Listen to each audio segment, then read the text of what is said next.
आजचा कार्यक्रम 20 जो आहे आम्ही पण बोलतो आणि हे 6 कार्यक्रमांची मालिका आहे. पहिला कार्यक्रम आम्ही बंगलोरमध्ये केला होता आणि दुसरा हे मुंबईमध्ये आहे. वी स्पीक टूचा उद्देश खूप सिंपल आहे की जे कर्मचारी आमच्या शहरांना साफ ठेवतात, शहराला राहायला योग्य करतात, त्यांचे काय विचार आहे, त्यांचे काय स्वप्न आहे, त्यांना काय प्रॉब्लेम्स होतात, हे आपण त्यांच्याकडून ऐकायचं. कारण की आपण खूप वेळा आपण बोलतो, त्यांच्यासाठी बोलतो, पण त्यांचं काय म्हणणं आहे आपण हे ऐकायचं. हे खूप एक सिंपल उद्देश आहे. तर पहिला मी जसं म्हणतो, आम्ही बंगलोरला स्टार्ट केलो आणि आता मुंबईला आले आहात. ही जी मालिका आहे 2 ऑर्गनायझेशन ऑर्गनाइज केली आहे. Indian institute for human settlement, जिथे मी काम करते, ही एक शैक्षणिक संस्था आहे जे शहरी मुद्द्यांवर काम करते. आणि दुसरी एक संस्था आहे alliance of Indian waste pickers, AIW. हे जे कचरा वेचक आहे, 1,00,000 सदस्य आहेत त्यांचे, आणि 30 संस्थांची ही नेटवर्क आहे. तर हे 2 ऑर्गनायझेशननी मुख्यप्रमाणे हे ऑर्गनाईज केलं आहे. पण आम्ही मुंबईमध्ये आहो आणि इथली बरेचशी संस्थांनी आमची खूप मदत केली आहे आणि मी त्यांचे आभारी आहे. त्यांचे नावं आहे स्त्री मुक्ती संघटन, परिसर भंगनी विकास संघ, महाराष्ट्र म्युनिसिपल कामगार युनियन, स्वच्छता संवर्धन संस्था महासंघ, आणि Nirmala Niketan college of home सायन्सने आम्हाला हे व्हेन्यू दिलं, त्याच्यासाठी पण थँक्स. आमच्या आजचा कार्यक्रम जे मॉडरेट करणार आहे कल्पना शर्मा आहे. कल्पना शर्मा खूप प्रतिष्ठित पत्रकार आणि लेखिका आहे. त्यांनी बरेच विषयांवर लिहिलं आहे, काम केलं आहे. पण one of the topics dear to heart is women's health, महिलाओं का हेल्थ और उनका सैनिटेशन के साथ लिंकेज. हमारा भी मानना है कि जो महिलाओं के हेल्थ और सैनिटेशन का बहुत गहरा लिंक है. तो very happy she is here. Welcome ma'am. आणि आम्हाला ट्रान्सलेशन आणि इंटरप्रिटेशनसाठी अश्विनी जोग मदत करणार आहे. ते टिस्टची ग्रॅज्युएट आहे आणि बऱ्याचशा सामाजिक संस्थांसाठी इंटरप्रिटेशन आणि ट्रान्सलेशन करतात. तर हे आहे in short about today's programme. कार्यक्रम मी कल्पना मॅमला देणार आहे, पण बेसिकली 3 to 4 क्वेश्चन्स आम्ही वर्कर्ससोबत डिस्कशन करणार आणि त्याच्यानंतर क्वेश्चन अँड आन्सर आम्ही करणार आहात. तर कार्यक्रम सुरुवात करायच्या पहिले आणि कल्पना मॅमला द्यायच्या पहिले आपण सावित्रीबाई फुलेंचे काही एक गाण्यानी हे कार्यक्रम सुरू करू. तर can I invite the people from स्त्री मुक्ती संघटन टू स्टार्ट.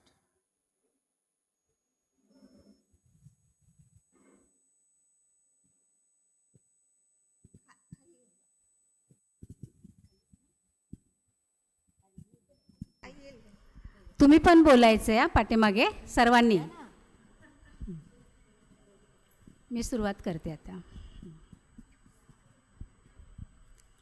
पहिली माझी ओवी ग सावित्रीच्या बुद्धीला, पहिली माझी ओवी ग सावित्रीच्या बुद्धीला, स्त्रियांच्या शिक्षणाचा पाया तू घातला, स्त्रियांच्या शिक्षणाचा पाया तू घातला, अशिक्षित अनाडी तू पतीपाशी शिकली, अशिक्षित अनाडी तू पतीपाशी शिकली, मुलींसाठी पहिली शाळा तुम्ही काढली, मुलींसाठी पहिली शाळा तुम्ही काढली, दुसरी ववी गायली तुझ्या गधर्याला, दुसरी ओही गायली तुझा गधर्याला, दगड गोटे खाऊनी चालवली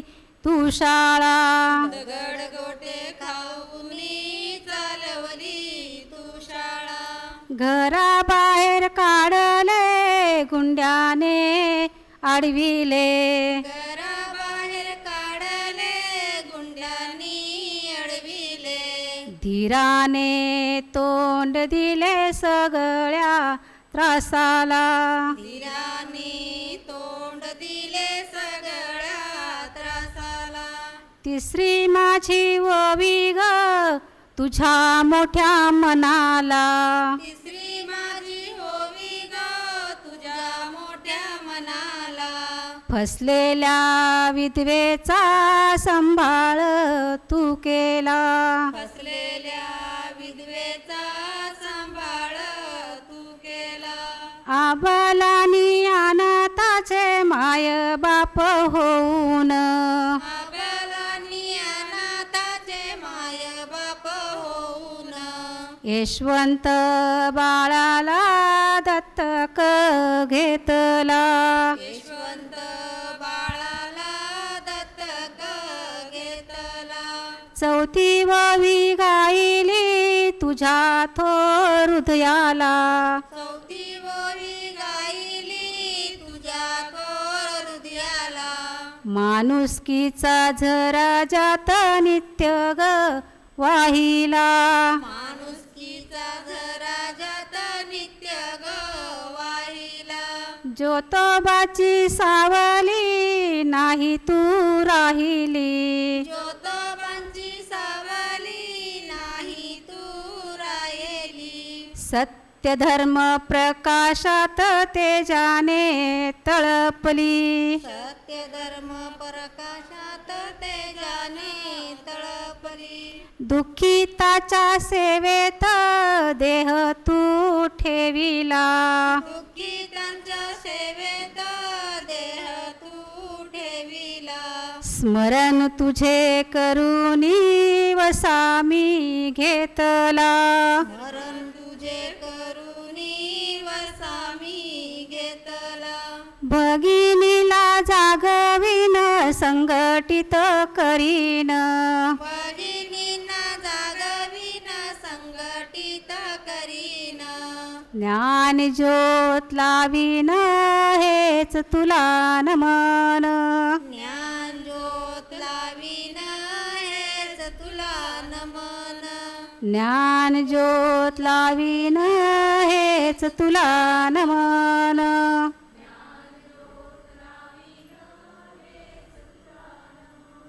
ज्ञान ज्योत लावीन हेच तुला नमन. थँक्यू.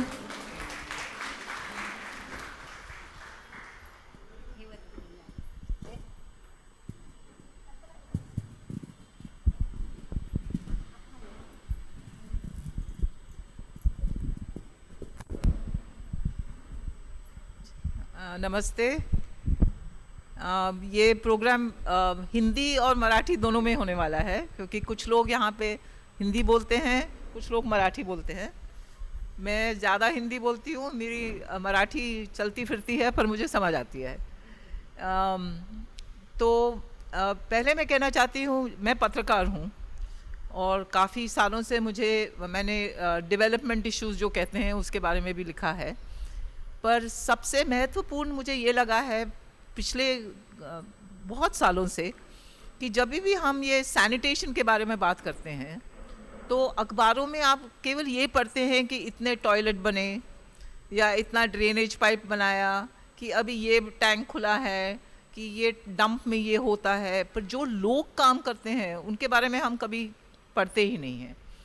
और कभी कभी ऐसे लगता है कि वो हम जो बम्बई में रहते हैं हमें ये लोग दिखते भी नहीं हैं, क्योंकि इनका काम सुबह सुबह होता है, उसके बाद में हम सब काम के लिए जाते हैं और फिर ये लोग जब साफ़ करते हैं तो कोई उनको देखता नहीं है, उनको पहचानता नहीं है और उनकी आवाज़ कभी सुनाई नहीं देती। तो उसलिए मुझे अच्छा लगा कि IIHS और ये दूसरी संस्थाओं ने ये निश्चय किया कि हम इनकी आवाज़ सुनेंगे। तो मेरा काम बोलना नहीं है, इनकी बातें सुनना है। आपका भी काम यही है कि आप सुने। तो मैं पहले कहूँगी कि आप एक एक करके अपना नाम बता दीजिए और कहाँ रहते हैं और क्या काम करते हैं, और फिर उसके बाद में हम जो हमने चर्चा करनी है उसके बारे में करेंगे।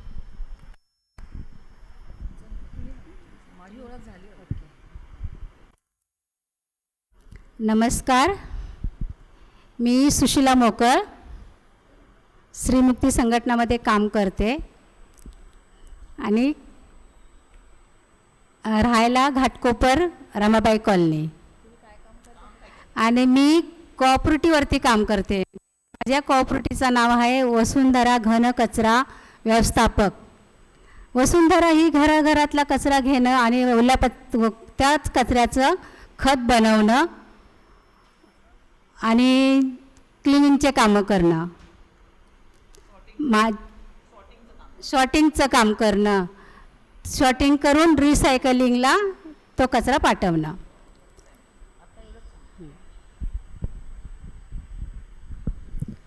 मेरा नाम रवि कन्नन है. मैं तमिलनाडु का रहने वाला हूँ.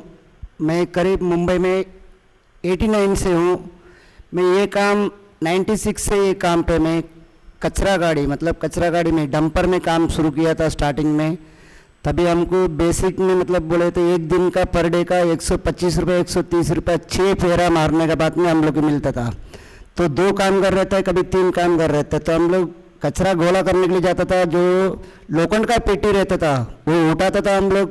उस टाइम में कीड़ा रहता था, उसमें कांच का बॉटल रहता था, इंजेक्शन रहता था, जो भी रहता था. तो हमको सेफ्टी शूज़ भी नहीं था उस टाइम में, ग्लव्स नहीं था. तो भी हम लोग वो काम घर चलाने की वजह से हम लोग वो काम लेके हम लोग करता था. दिन में 6 फेरा मारता था. खाना खाने के लिए जगह नहीं था हम लोग का. डंपर में बैठे बैठे खाना खाता था. अच्छा, मैं तमिलनाडु का हूँ. रवि है मेरा रवि कन्नन उड़ियार. यहाँ पे मुंबई में हम लोग का संगठन का नाम है कचरा वाहतूक श्रमिक संघ महाराष्ट्र म्यूनसिपल कामगार यूनियन. उनका तरफ से केस डाल के हम अभी 96 से 2006 से परमानेंट हो गया बीएमसी में. और बहुत सारे कामगार अभी कॉन्ट्रैक्ट में, उनका भी इशू बहुत है, वो बाद में बताने वाला है. थैंक यू, धन्यवाद. नमस्कार, मी सुरेश विनायक थोरात, राहणार टागोरनगर इकोळी 3 नंबर. मी शिफ्टिंगचं काम करत आहे. काम करताना इतका काही वास येतो, घाण येते, लोक नाकाला हात लावतात काम करताना. शिफ्टिंगचं काम करताना ते शिफ्टी टँक हे काम करताना लोक नाकाला हात लावतात. काही शिफ्टी आम्हाला काही सुविधा भेटत नाही. आम्ही स्वतः करतो. 4-5 जण ग्रुप करून आम्ही काम करतो आहे. एका दिवसाला आम्हाला भेटतात 3,000 रुपये. 3,000 रुपये महिन्याला भेटतात. 10-15 हजार मी कमवतो आहे. नंतर ना थँक. नमस्कार, माझं नाव शिवाजी नानासाहेब बडेकर आहे. मी पहिल्या प्रथम स्त्रीमुक्ती संघर्ष समितीचं एक मनापासून आभार मानतो की त्यांनी मुंबईतील जे सफाई कामगार आहेत ते ॲक्च्युली काय काम करतात त्या संदर्भात त्यांच्या ज्या काही त्यांचा आवाज बनून ते जे आता आमचं मतप्रदर्शन सांगणार आहेत त्यांच्याबद्दल मी त्यांचं खरंच आभार आहे. मी पर्जन्य जलवाहिनी विभाग म्हणजे मुंबईतील नाले, छोटी मोठी गटारे याच्यातील मैला वाहण्याचं काम करतो आणि मी भांडूप येथे राहतो.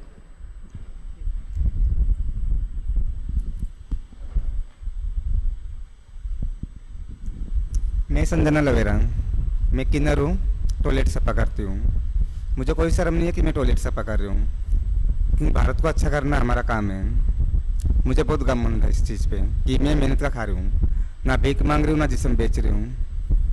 टॉयलेट में बहुत सी गंदगियाँ रहती हैं. कोई दारू पी का बोतल भी रखता है, कोई गंदा कपड़ा भी रखता है, सब निकालना पड़ता है मुझे. मैं बिल्कुल भी घिन नहीं करती हूँ, लेकिन पब्लिक इस चीज़ से नहीं सुधरती है. वो जितनी मर्जी उतनी गंदगी करती हैं. चाहे मैं कितनी भी सफ़ा करूँ पर वो लोग नहीं बाज जाते हैं. वो लोग गंदगी करते जाते हैं और मैं सफ़ा करते जाती हूँ. पानीपत की रहने वाली हूँ, वाल्मीकि हूँ.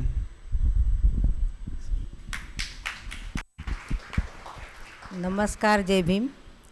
मी मराठवाड्यातली रामकला आनंद खंदारे. दुष्काळ पडला होता म्हणून आईवडिलांनी मुंबईला घेऊन आले आणि इथलेच आता रहिवासी झाले. तर मी आता सध्याला दिवा डम्पिंगला कचरा वेचण्याचेच काम करते. स्त्रीमुक्ती संघटनेशी जोडलेली आहे. माझा बचत गट आहे, बचत गटाची मी अध्यक्ष आहे आणि आमला कॉपरेटिव्हमध्ये मी एक सभासद म्हणून काम करते. आणि एवढीच मी गोवंडीमध्ये गौतम नगर इथे राहते आणि मी एक सिंगल आई आहे आणि आता सध्यालाही मी कचरा वेचण्याचं दिवा डम्पिंगला काम करते.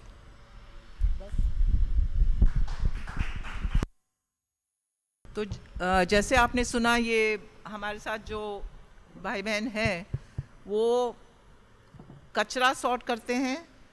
2 बहनें, एक भाई सेप्टिक टैंक साफ़ करता है एक भाई स्टॉर्म वाटर ड्रेन साफ करते हैं, ये भाई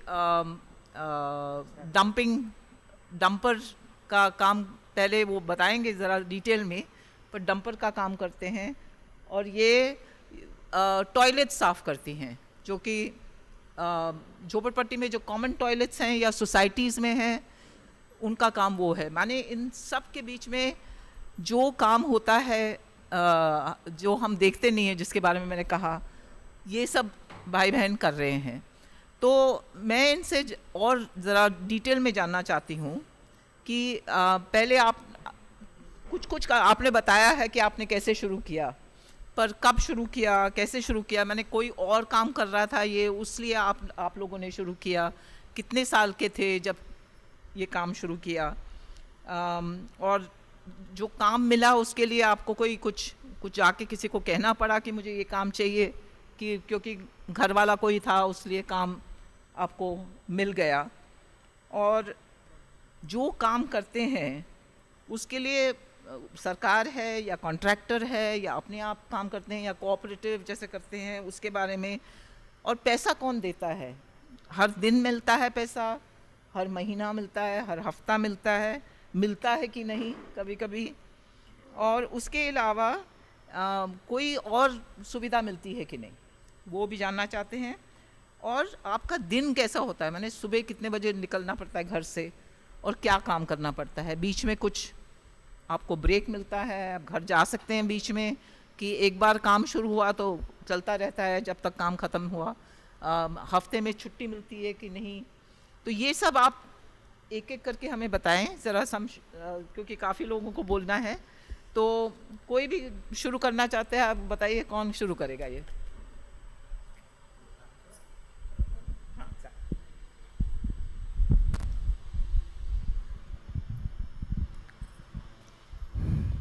नाव तर आधीच सांगितलेलं आहे. मी स्त्रीमुक्ती संघटनेमध्ये म्हणजे डम्पिंगवर मी कचरा वेचत होते, तेव्हा संघटना आमच्याकडे आल्या होत्या बचत गट चालू करण्यासाठी. तर त्यांचं ऐकून मी बचत गट बांधला, चालू केला, अध्यक्ष झाले. बचत गटाच्या माध्यमातून बरंच काही शिकायला मिळालं. हां, नाही, पुढं सांगते मी. हां,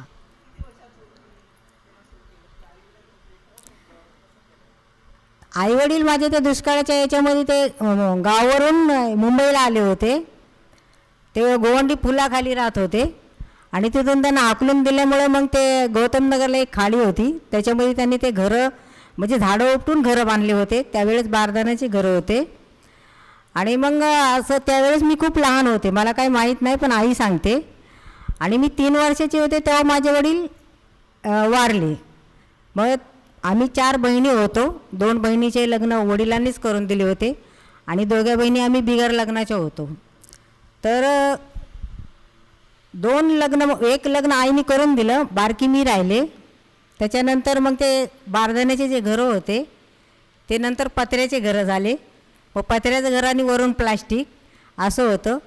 मग वडील गेल्यावर आईने आता काय काम करायचं, आईने काम केलं नव्हतं. मग बाजूवालीने तिला डम्पिंगवर नेलं, देवनार डम्पिंगवर नेलं.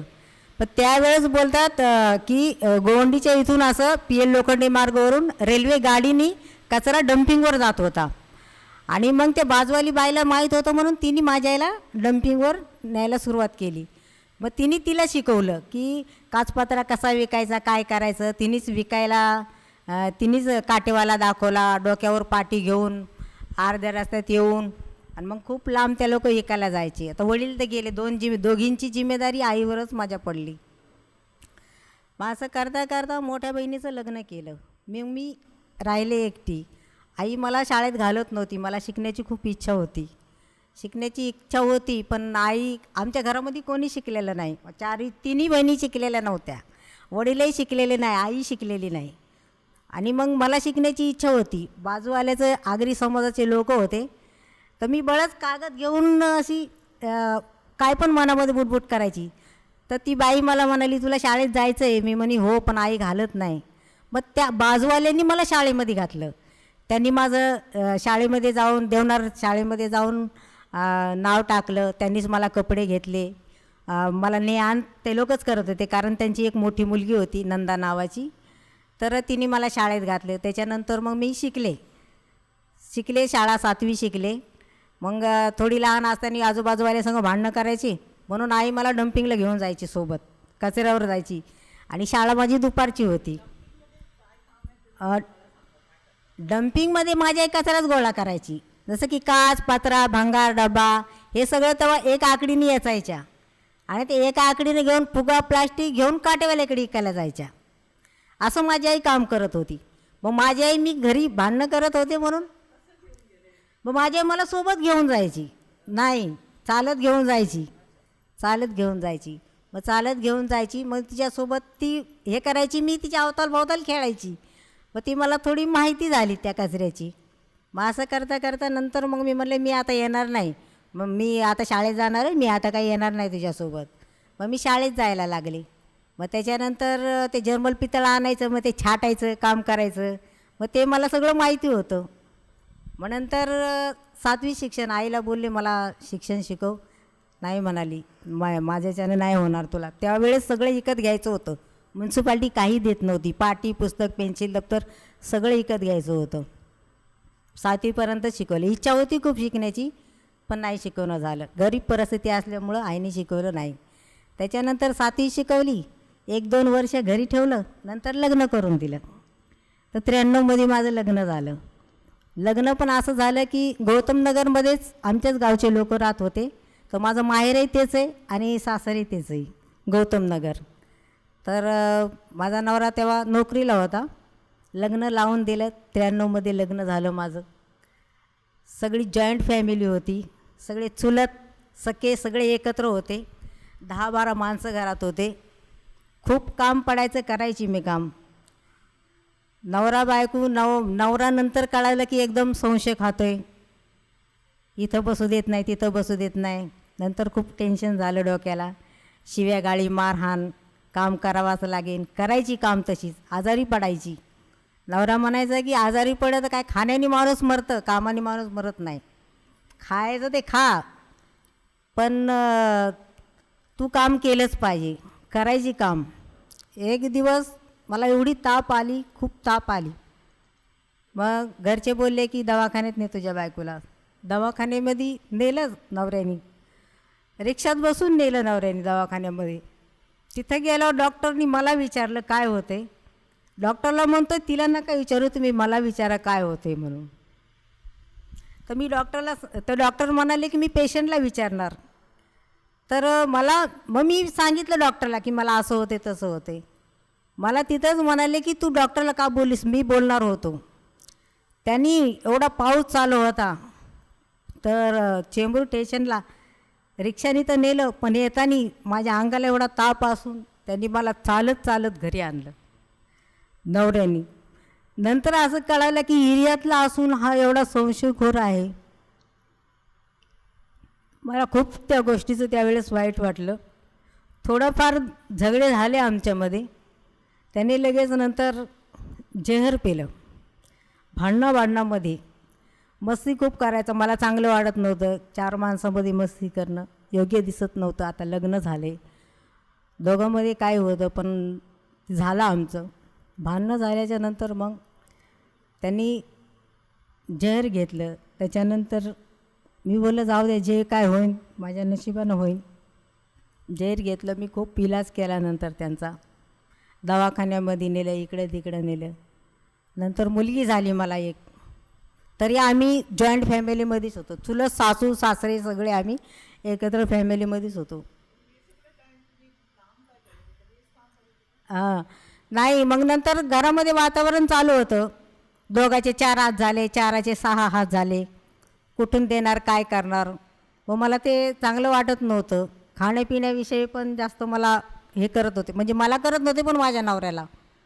मग मी म्हणलं मला कचऱ्याची तर माहिती आहेच, मग जाऊ दे म्हणलं, मी कचऱ्यावरच जाते म्हणलं. नवऱ्याला म्हणलं आपण वेगळं खाऊ. नवरा नाही म्हणाला. माझ्या आईवडिलातून मी वेगळं नाही खाणार. मी एकटीच खाल्लं वेगळं. शेजाऱ्याकडून इष्ट घेऊन आले, एकटीनंच सगळं काय खाल्लं. त्याच्यानंतर नवरा जास्तच संशय घ्यायला लागला. कामाला नको जाऊ, घरात बसू तर टोचर ऐकायला भेटेत, कामाला गेले तर पैसे मिळतात. असं करत मग डम्पिंगवर कामाला जायला लागले की नवऱ्याचा संशय जास्त वाढला. शिवीगाळ, पैसे तर कधी देतच नव्हता, त्यांचं आणलेलं तेच आम्ही खायचं. मग असं करता करता नंतर मला त्यांनी मरून जा एक मुलगी झाली. हां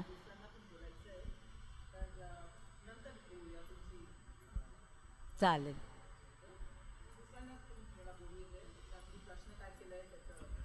चालेल चालेल हां चालेल.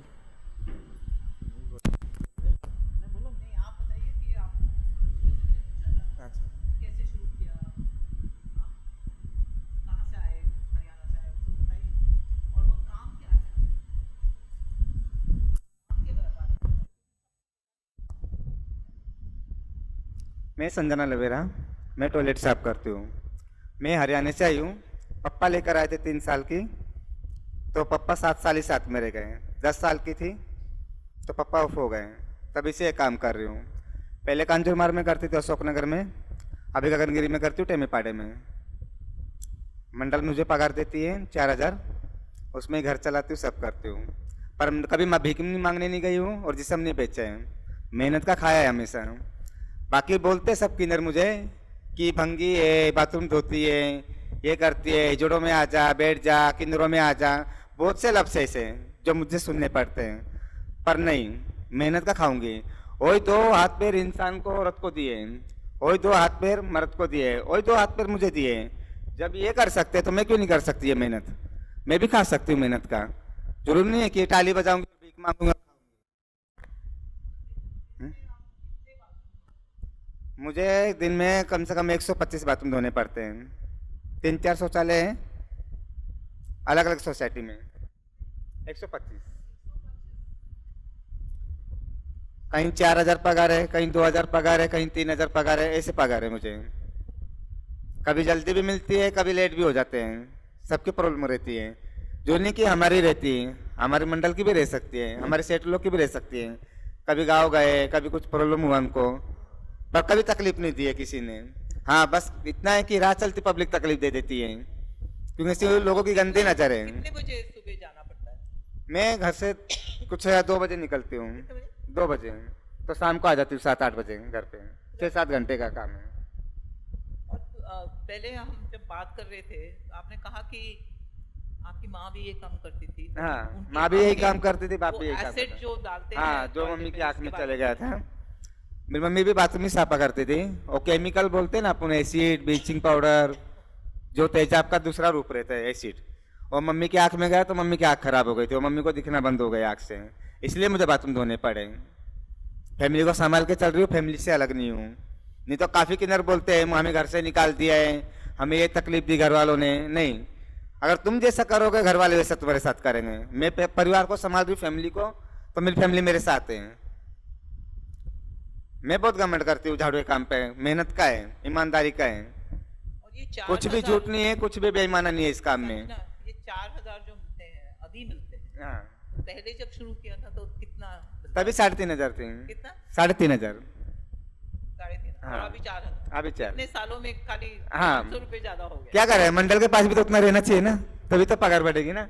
पब्लिक बढ़ाती नहीं ना. दूसरे कुछ सुविधा नहीं है, बोनस वगैरह कुछ नहीं मिलता. नहीं, बोनस भी देते हैं. देते हैं हाँ, सोसाइटी के लोग. आधा देते हैं लेकिन देते हैं. कुछ भी है लेकिन अच्छे से देते हैं. एक ड्रेस देंगे, एक मिठाई का डब्बा रहेगा और आधा बोनस रहेगा, देते हैं. ये नहीं बोलूँ कि मेरी मंडल की बुराई नहीं करूंगी. कभी 1000-2000 की जरूरत गिरी तो भी देती है मेरी मंडल. आधी रात को ही फोन करके बोलूंगी ना कि सर मुझे इतने पैसे चाहिए, ठीक है आजा लेके जा. कभी मना नहीं है, ना नहीं है, क्योंकि ईमानदारी से खा रही हूँ इसके लिए. या तो मैं उनकी ज्यादा इज्जत करती हूँ या वो मेरी इज्जत करते ज्यादा, इसीलिए. चलो, नमस्कार, थैंक यू. और बात करेंगे. नहीं आप. नमस्कार. परिचय तर झालेलाच आहे आपला. मला म्हणायचं आहे आपण माझं नाव शिवाजी नानासाहेब बडेकर आहे. मी मुंबई महानगरपालिकेच्या पर्जन्य जलवाहिनी विभाग स्ट्रॉम वॉटर ड्रेन डिपार्टमेंटमध्ये काम करतो. हे शब्द पर्जन्य जलवाहिनी किंवा स्ट्रॉ वॉटर जे शिकलेले आहेत किंवा ज्यांना काही माहिती आहे त्यांना ऐकायला तर चांगले वाटतात, पण ज्यावेळेस आपण रस्त्याने चालत असताना एक गटाराचं झाकण आहे, त्या झाकणाच्या बाजूला गटारातला कचरा पडलेला आहे, किंवा असं समजा एक मुलगा तिथे हागायला बसला आहे, म्हणजे सॉरी मी अशा शब्दात बोलतोय, तर आपण काय करतो की आपण डायरेक्ट नाकाला हात लावतो किंवा त्या रस्ता चेंज करतो किंवा काय करतो. तर त्याच विभागातला मुंबईमध्ये गटरामध्ये उतरून गटरातील मैला वाहण्याचे काम आम्ही करतो.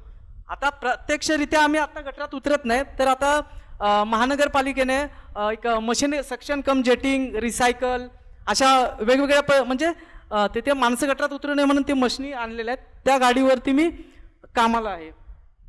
तर आता मशीन आहे, तर त्याच्या आधी म्हणजे माणूस जायचा ह्याच्या आधी माणसं जात होती, त्यासाठी काही माणसांची नेमणूक देखील करण्यात आली होती.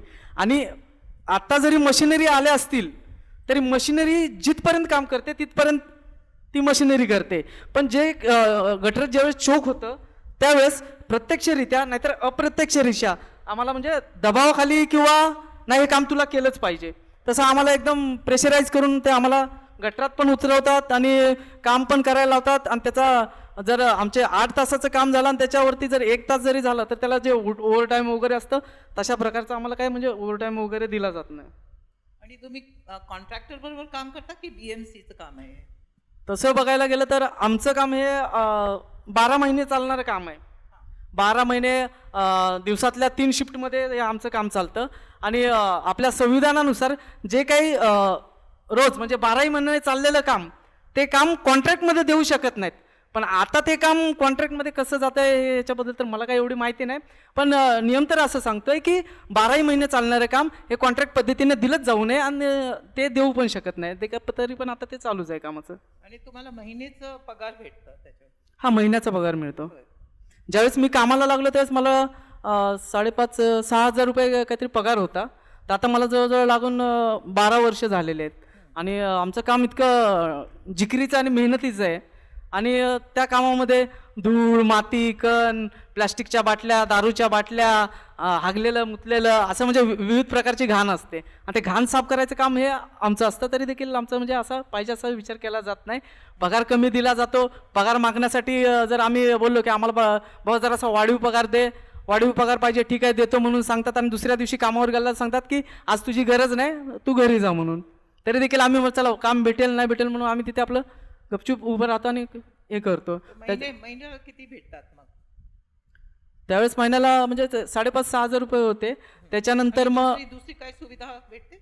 सुविधा आम्हाला ज्यावेळेस आम्ही सुरुवातीला ज्यावेळेस आमचं संघटन नव्हतं त्यावेळेस ज्यावेळेस आम्ही तिथे कामाला लागलो तर तिथे आम्हाला आहे ना म्हणजे आम्ही नाईट शिफ्ट केली.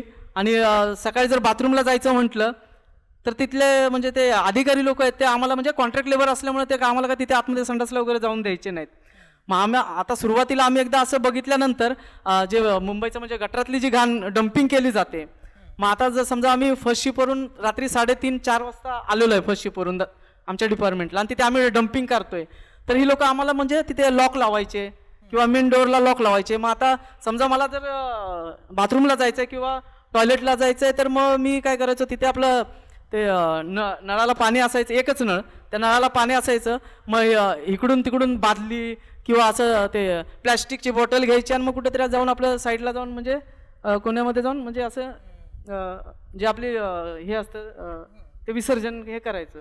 असं म्हणजे अशा प्रकारे चालायचं आमचं काम. त्यावेळेस तर आम्हाला हेच नव्हतं. Okay, thank you. हॅलो, माझं नाव सुरेश थोरात. मी शिमटूचं काम करतो. शिटूमचं काम करताना इतका त्रास होतो. जेव्हा आम्ही ढाकण खोललं, जेव्हा उतरतो माणूस त्याला श्वास घ्यायला पण तकलीफ होते. पण ना इलाज आम्हाला करावं लागतं. का तर आमचं पगारावर चालत नव्हतं. गटाराचं काम करतो, गाडी लोडिंगचं काम करतो मी. पगार कमी असल्यामुळं ते काम मला करावं लागतं. आमचा 10 जणांचा ग्रुप आहे काम करतो. ते काम आम्ही 3,000 घेतो. 3,000 एक सेप्टेक टाइमसाठी 3,000. आणि किती लोक असतात? 10 जण.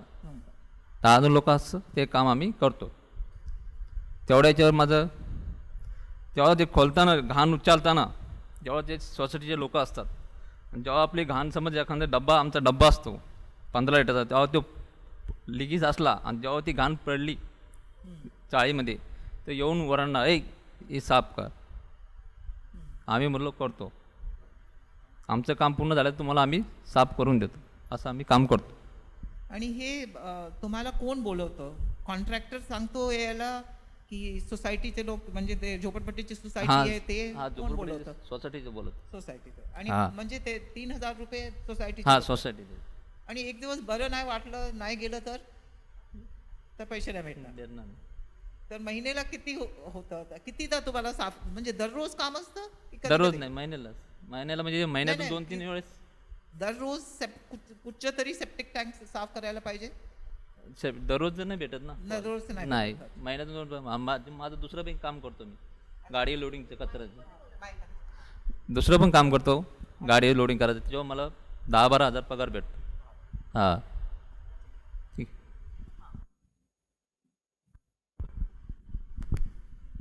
मेरा नाम रवि कन्ना नोडियार है. मैं ब्रह्म मुंबई महानगर पालिका में 96 से काम करता हूँ. तो 96 में ऐसा था कि अभी जो कंप्यूटर का है, ऐसा व्हीकल नहीं था उस टाइम पे. उस टाइम में ओपन डंपर था. तो ओपन डंपर में, और उस टाइम में सोसाइटी में कचरा नहीं रहता था, मतलब वहाँ से कलेक्ट करके लेके गए डब्बा में डालता था, कचरा कुंडी में डालता था. वो लोखंड का पेटी रहता था. तो उस टाइम में हम लोग एक डंपर में 3 कामगार या तो 2 कामगार रहता था. तो हम लोग को एक शिफ्ट का 100 रुपया मिलता था, तो हम लोग बांट के लेने का. तो ऐसा 6 शिफ्ट काम करता था.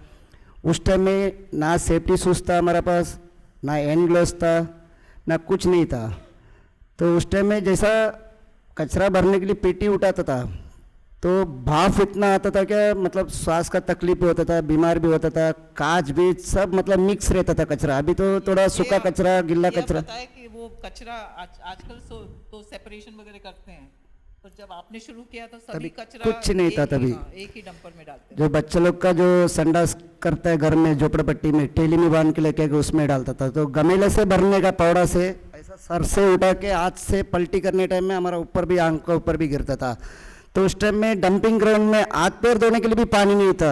हाथ पैर धोने के पानी का सुविधा नहीं था. फिर उसके लिए संगठन करना पड़ा हम लोग को. संगठन की तरफ से पानी का टैंक बिठाया गया. उस टाइम में हम लोग को बस में नहीं बिठाया जाता था, तो हम लोग चल के जाता था घर पे. और किधर पानी मांगेगा होटल में, तो होटल में पानी नहीं देता था. खाने का जगह नहीं था, इसके लिए हम लोग ने टाइम नहीं था करके डंपर का ऊपर ही बैठ के खाना खाता था हम लोग. उस टाइम में जो भी है काम भरने के बाद में डंपिंग ग्राउंड जाता था, वो गैप में हम लोग डंपर के ऊपर बैठ के खाना खाता था. तो डंपर के ऊपर जाते थे तो खाना खाता था हम लोग उसमें बैठ के. लेकिन आम जनता जो कचरा डालता है वही हम लोग साफ कर रहा है. वो जनता नाक पकड़ के जाता था ऐसा, मतलब बस में जाते टाइम में नाक पकड़ के जाता था.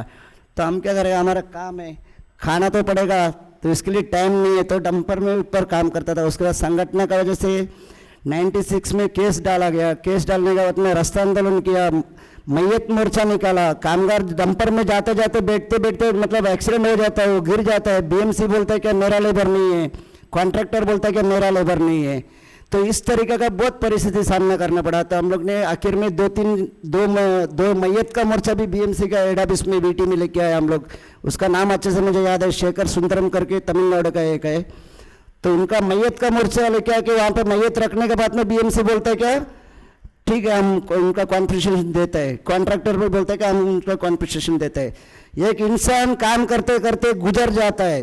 ये गुजरने के बाद भी उनका मतलब इंसानियत नहीं होता है क्या, मतलब उसका कुछ फैमिली के लिए कुछ मिले या उनका घर वाले के लिए कुछ मिले या जनता के लिए साफ सफाई काम किया तो उसके लिए कुछ आवाज़ उठाए, नहीं किया उस टाइम में. आखिर में उसका मैयत का मोर्चा लाने के बाद में उसका फैसला हुआ, उनका थोड़ा बहुत कॉन्पनसेशन मिला.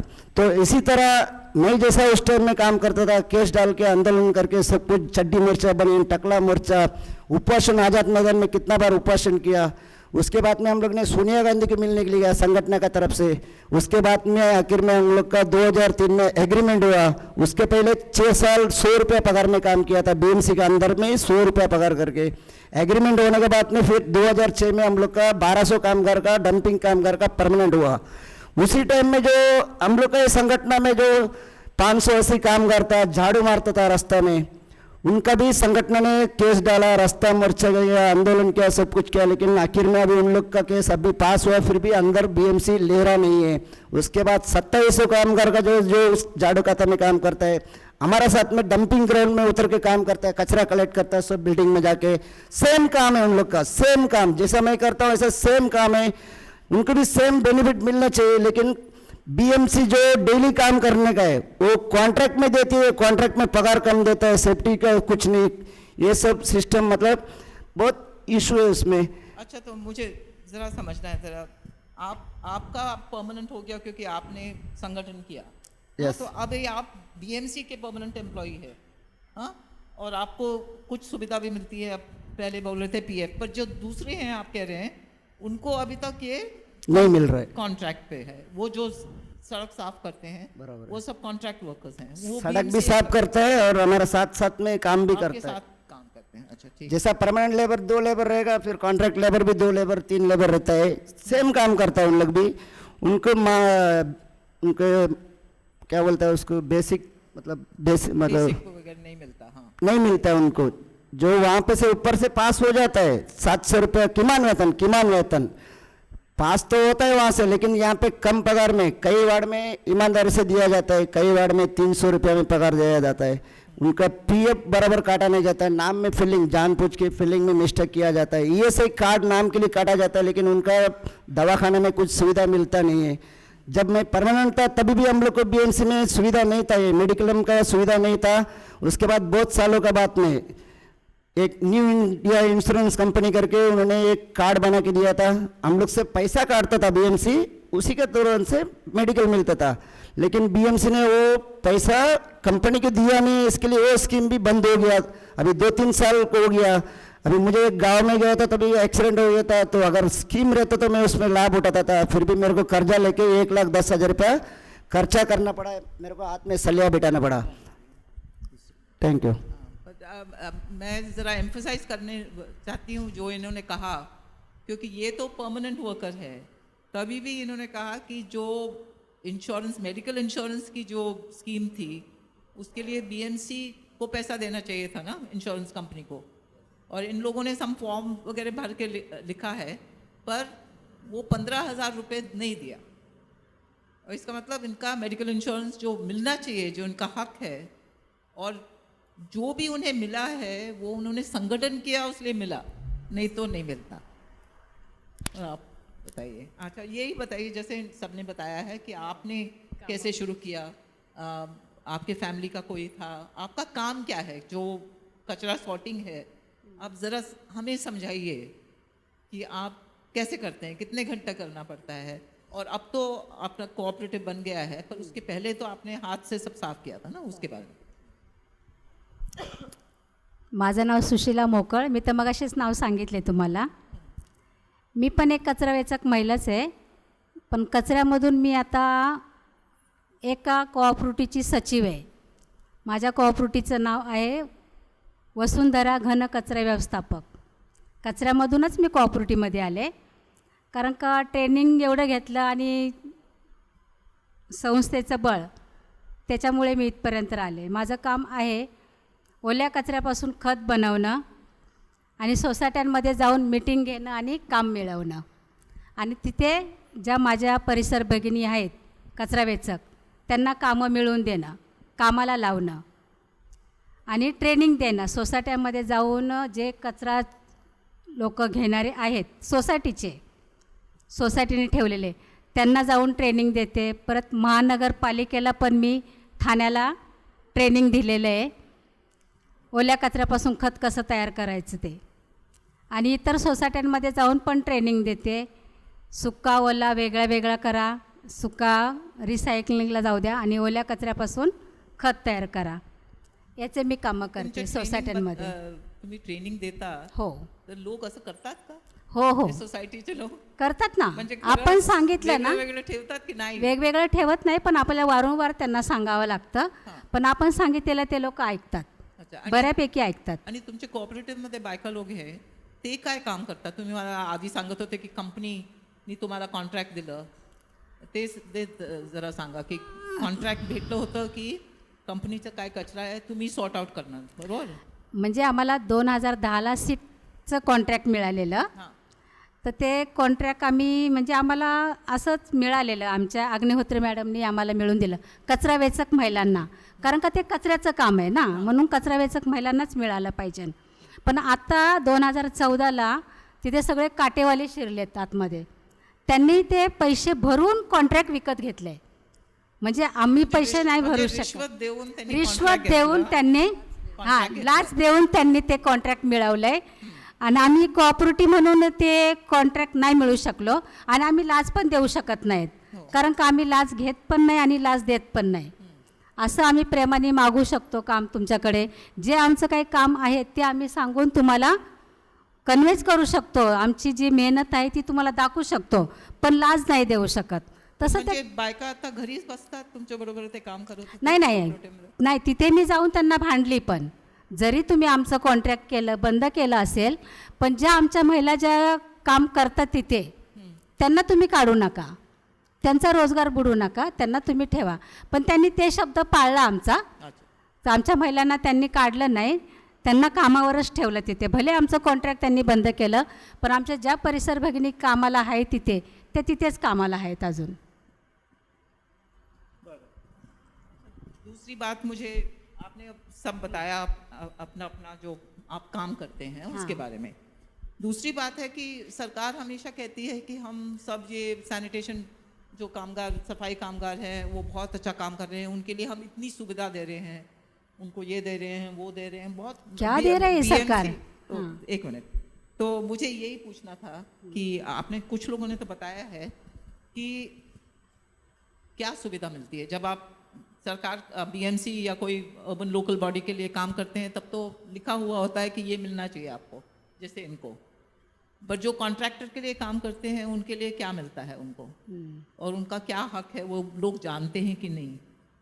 तो इसके बारे में हम ज़रा थोड़ा बात करेंगे कि आपको सबसे बड़ा चैलेंज, आपको सबसे मुश्किल क्या चीज़ है कि जो आपको काम देते हैं उनको समझाएं कि आपका क्या हक है और क्या आपको मिलना चाहिए. अगर नहीं मिलता तो आपको क्या लगता है क्या करना चाहिए ताकि आपको वो चीज़ें मिल वो हक मिल सके. हाँ. और कुछ सरकार का कोई स्कीम है जो आपके लिए है, जो आपको मिल रहा है? सरकार की स्कीम तो बहुत आती है, लेकिन हाँ, सरकारच्या स्कीम येतात भरपूर, पण आमच्यापर्यंत कुठे पोचतात त्या? आमच्यापर्यंत पोचल्या पाहिजेत ना, नाही पोचत आहे आमच्याकडे. सांगत नाही तुम्हाला की आहे की तुम्हाला माहिती आहे की आहे? नाही, काही माहिती तर नाहीच येत आम्हाला. सहसं माहिती झालं तरी पण आम्ही आता जसं इथे तुम्ही ही एवढी मीटिंग घेतली आहे, इथे मांडणी केली आमच्या मागणीची किंवा सरकारकडे पोचण्याची, आम्ही एकटे तर पोचू शकत नाही सरकारकडे, आपण सर्व मिळूनच पोचू शकतो ना सरकारकडे. तर आम्ही तुमच्याकडे सांगणार, मग तुम्ही तिथपर्यंत पोचू शकताय. आम्हाला पोचवा किंवा आमच्या मागणीला पोचवा. तर आमची एकच मागणी आहे, सरकारने पेन्शिल चालू करावा आमच्या कचरा वेचक महिलांना, कारण का आता वयमान झालं, किती कचरा गोळा करणार ना, आणि कुठपर्यंत करणार. आणि दुसरी गोष्ट एक आरोग्याची मोठी समस्या आहे, कचऱ्यावरती आहे म्हणून. कारण का आमच्या कोऑपरेटिव्हमधून तर आम्ही वाईन चालू केलेली दवाखान्याची, तर ते आमच्या वस्तीमध्ये जातात, औषध गोळ्या पण देतात, पण ते नॉर्मली कचराच, म्हणजे नॉर्मली आजारासाठी. पण मोठे मोठे जे आजार होतात त्यासाठी आमची कोऑपरेटिव्ह मिळून आणि संघटना मिळून आम्ही कॅम्प पण घेतो आमच्या ऑफिसमध्ये. महिलांचे बऱ्यापैकी आजार असतात, समस्या असतात महिलांच्या काहीतरी, पुरुषांच्या पेक्षा पण महिलांच्या जास्त असतात. तर आमचे महिन्यातून वर्षातून 2-3 वेळेस तरी आमचे कॅम्प होतात आरोग्यावरचे. आणि रोजचे थंडी, ताप, सर्दी, खोकला ह्यासाठी तर आमचं दवाखान्याची गाडी वस्तीमध्ये पण फिरते आणि आमच्या ऑफिसमध्ये पण आहे रफिक नगरला. ते तुमची संघटना, हे आमचे संघटना म्हणजे आमची कोऑपरेटिव्ह म्हणून करतोय, पण सरकार म्हणून नाही. सरकार म्हणून नाही. सरकारचं जर औषध घ्यायचं ठरलं तर म्युन्सिपाल्टीच्या दवाखान्यात जावं लागेल, राजेवाडीला म्हणा किंवा शताब्दीला म्हणा, आणि तो पूर्ण वेळ जाणार. त्या दिवशी कामाला पण जायचं नाही आणि रोजगार पण बंद. सरकार म्हणून मदत नाही आहे. Yeah. Huh? Yeah.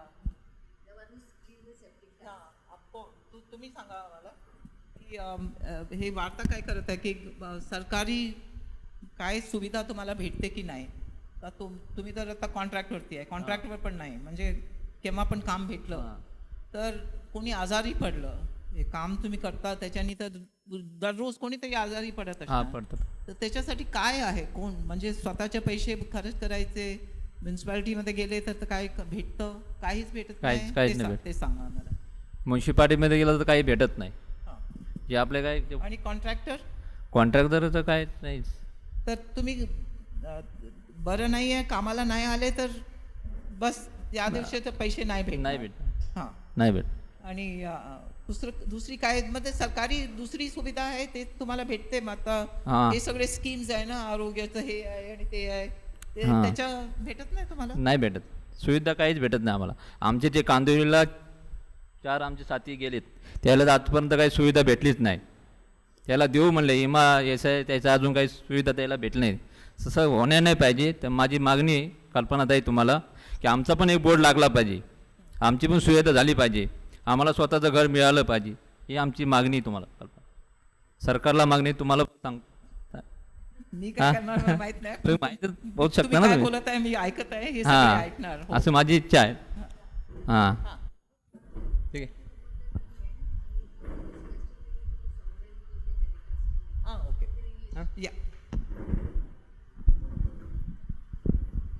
तो ये जो सरकारी स्कीम्स है उसके बारे में बताइए कि आप तो जैसा permanent employee है, तो आपको सरकारी मिलता। सरकारी कह रहा है क्या सफाई कामगार के लिए हम लोग ने इतना सुविधा किया, इतना सुविधा किया। प्रधानमंत्री तो बोलता है क्या सफाई कामगार मेरा भगवान है, पैर धोता है, सब कुछ करता है, फोटो आता है, सब आता है, लेकिन वो खाली फोटो में ही रह गया सब।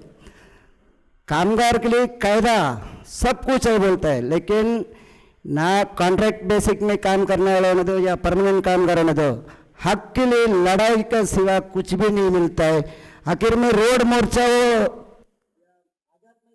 हो, ये मोर्चा करने के बाद ही मिलता है। अभी देखो कोरोना का टाइम में जैसा बॉर्डर में सिपाही लोग आतंकवादी घुसने के लिए नहीं जाने का करके वहाँ पे बारिश होने दो, धूप होने दो, कुछ भी होने दो, वहाँ पे उन लोग जैसा रक्षा कर रहा है कोरोना का टाइम से लेके, लेकिन उसके पहले भी होने दो। सफाई कामगार हम लोग कोरोना का टाइम में भी एक भी जन घर में नहीं था, बस का सुविधा नहीं था, कोई चल के आया, फिर थोड़ी देर के बाद में बस का सुविधा करके दिया था कि काम चलना मांगता है करके, उसमें भी पैसा लिया गया हम लोग से, भाड़ा लिया गया हम लोग से, फिर भी डेली काम पे आने का।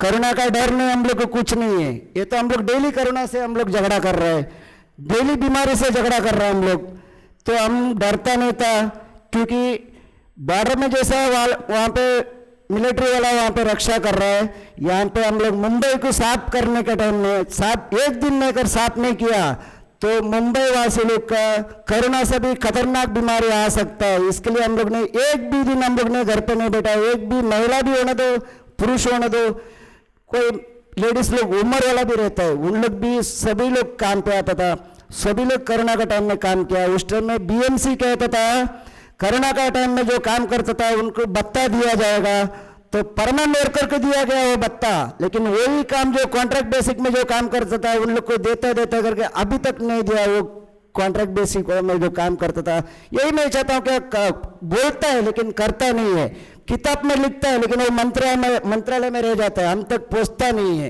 यही मैं कहना चाहता हूँ, सरकार से भी कहना चाहता हूँ, डेली चलने वाला काम है, मुंबई को साफ सुथरा रखने वाला काम है, या रोड का काम होने दो, पानी का जो नल खोलता है उनका काम होने दो, जो भी है वो कॉन्ट्रैक्ट में ना दिया जाए, उनको परमानेंट किया जाए, यही रिक्वेस्ट है मेरे से।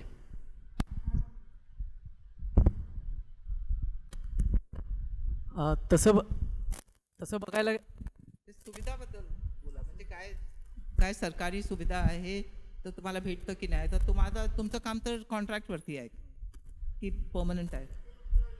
एम्प्लॉई आहे ना, एम्प्लॉय पण कॉन्ट्रॅक्टमध्येच आहे. कॉन्ट्रॅक्टचे एम्प्लॉई. तसं बघायला गेलं तर शासनाच्या सुविधा खूप चांगल्या आहेत. शासनाच्या सुविधा जरी किती जरी चांगल्या असल्या तरी ते आमच्या जीवनात जोपर्यंत प्रत्यक्षरित्या ते उतरत नाहीत त्यापर्यंत काय त्या सुविधांना काही अर्थ नाही असं मला वाटतं.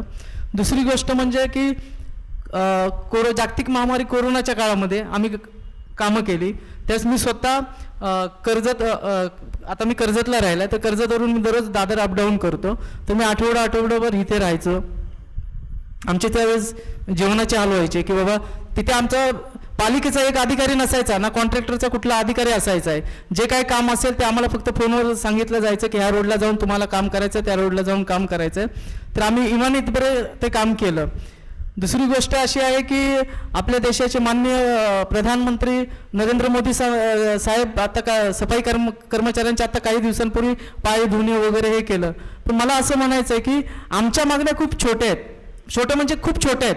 आम्ही स्ट्रॉंग वॉटरला फक्त 67 कामगार, आम्ही 24 वॉर्डची मुंबईमधली साफसफाईचं काम करतो. त्याच्यामुळे आम्हाला जे इतर परमनंट जे लोक जे काम करतात तेच काम आम्ही करतो. तुम्हाला PF वगैरे काहीच भेटत नाही? PF ESI 24 फेब्रुवारी 2015ला माननीय राज्यपाल साहेबांनी एक GR काढलेला. त्या GR मध्ये असं दिलेलं आहे की मिनिमम वेजेस, किमान वेतन हे प्रत्येक कामगाराला मिळालं पाहिजे. आणि ते GR पास करताना त्यांनी असं सांगितलं देखील, किमान वेतन या शब्दाचा अर्थ असा आहे की माणूस आणि त्याचा आत्मा एकत्र नांदावा, त्यासाठी त्याच्या घर परिवाराचं पालन पोषण व्यवस्थित हो, त्यासाठी दिलं जाणारं जे वेतन असतं ते किमान वेतन अशी त्यांनी व्याख्या सांगितलेली आहे. आणि किमान वेतन मुंबईचे स्वच्छता सफाई कामगारांचे ब्रँड ॲम्बॅसेडर आपले अमिताभ बच्चन साहेब होते. तर आम्ही त्यांच्याही घरी गेलो होतो की बाबा तुम्ही मुंबईचं एक प्रतिनिधित्व करताय, ते मुंबईचं साफसफाई करणारे खरंच स्वच्छता करणारे आम्हीच आहोत. तर आम्हाला फक्त तुम्ही एक मिनिमम वेजेस द्या, कायमस्वरूपी कामावरती हे करा. तर त्यांनी देखील त्यावेळेस काय आम्हाला कामगारांना जे आमचे ब्रँड ॲम्बॅसेडर आहेत या मुंबईचे आहेत त्यांनी काही हे केलं नाही. त्यांनी आमच्यासाठी दरवाजा उघडला नाही आणि काही नाही केलं त्यांनी. हे दुःख आहे, आम्हाला खूप खूप मोठं दुःख आहे. आणि आम्ही अशी कामं करतो की आपल्याला वाटतं रस्ता खूप सुंदर आहे, आपल्याला वाटतं की हे काय गटर आहे, गटराचं झाकण आहे, पण ज्यावेळेस ते झाकण उघडलं जातो त्याच्यातून इतका दुर्गंधयुक्त वास येतो, इतका ते गॅस असतो की त्याच्यामुळे श्वसनाचे आजार, दमा, TB, आम्ही कधी कधी रेड अलर्ट एरियामध्ये देखील करावंच लागतं आम्हाला. तर त्या ह्याच्यात कुठे काम करायचं असताना कुठे सुई पडली जाते किंवा घाई गडबडीत कोणी येऊन टपली मारतं की आता तिथे असतात ते काय दारू पिणारे असतात काय ते सगळे नशा करणारे असतात, ते चुकून माकून तिथे समजा की कुठे काय सुई पडली असेल, काय पडली असेल आणि ती जर कोणाच्या पायात घुसली असेल तर तो आजार त्या कामगारांना पण होऊ शकतो. म्हणजे फार भयंकर आणि फार विचित्र आहे.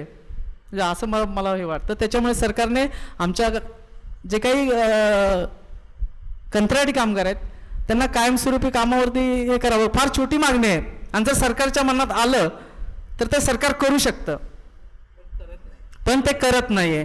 तर ते सरकारची गोष्ट आहे. आणि विशेष बाब म्हणजे की पर्जन्य जलवाहिनी विभाग हे खातं 1997 मध्ये माजी मुख्यमंत्री आपले महाविकास आघाडीचे लाडके मुख्यमंत्री माननीय उद्धवसिंह साहेबांच्या काळामध्ये त्यांच्या हाताद्वारेच ते उद्घाटन झालेलं आहे. आणि आम्हाला म्हणजे एवढी अपेक्षा होती की बाबा चला यांच्या हातून हे उद्घाटन झालेलं आहे तर आम्हाला ह्यावेळेस आम्ही ते कायमस्वरूपीचा विचार करतील. अनेक वेळा पत्रव्यवहार केलेले आहेत. आता देखील माननीय एकनाथजी शिंदे साहेब जे आत्ता मुख्यमंत्री त्यांच्याशी आमचं पत्रव्यवहार चालू आहे. पण आता सध्या हे काय वातावरणामुळे कदाचित त्यांचं लक्ष नसेल, पण त्यांना आम्ही मुंबईचे सफाई कामगार मग ते वेगळ्या खात्यातले असून एक सांगतो तुम्हाला, आम्ही माननीय मुख्यमंत्री साहेब, माननीय राज्यपाल साहेब, माननीय प्रधानमंत्री नरेंद्रजी मोदी साहेब, मुंबईमध्ये सफाई कामगार नसेल तर मुंबईची घाणेनी आणि अस्वच्छतेने दुर्गंधीने भरलेली मुंबईची तुंबई होऊन जाईल. आज तर माझी एवढी सरकारला विनंती आहे की आम्हा सफाई कामगारांकडे त्यांच्या प्रश्नाकडे, त्यांच्या आरोग्याकडे, त्यांच्या परिवाराकडे आपण लक्ष देऊन आम्हाला कायमस्वरूपी करावं, हीच माझी मागणी आहे.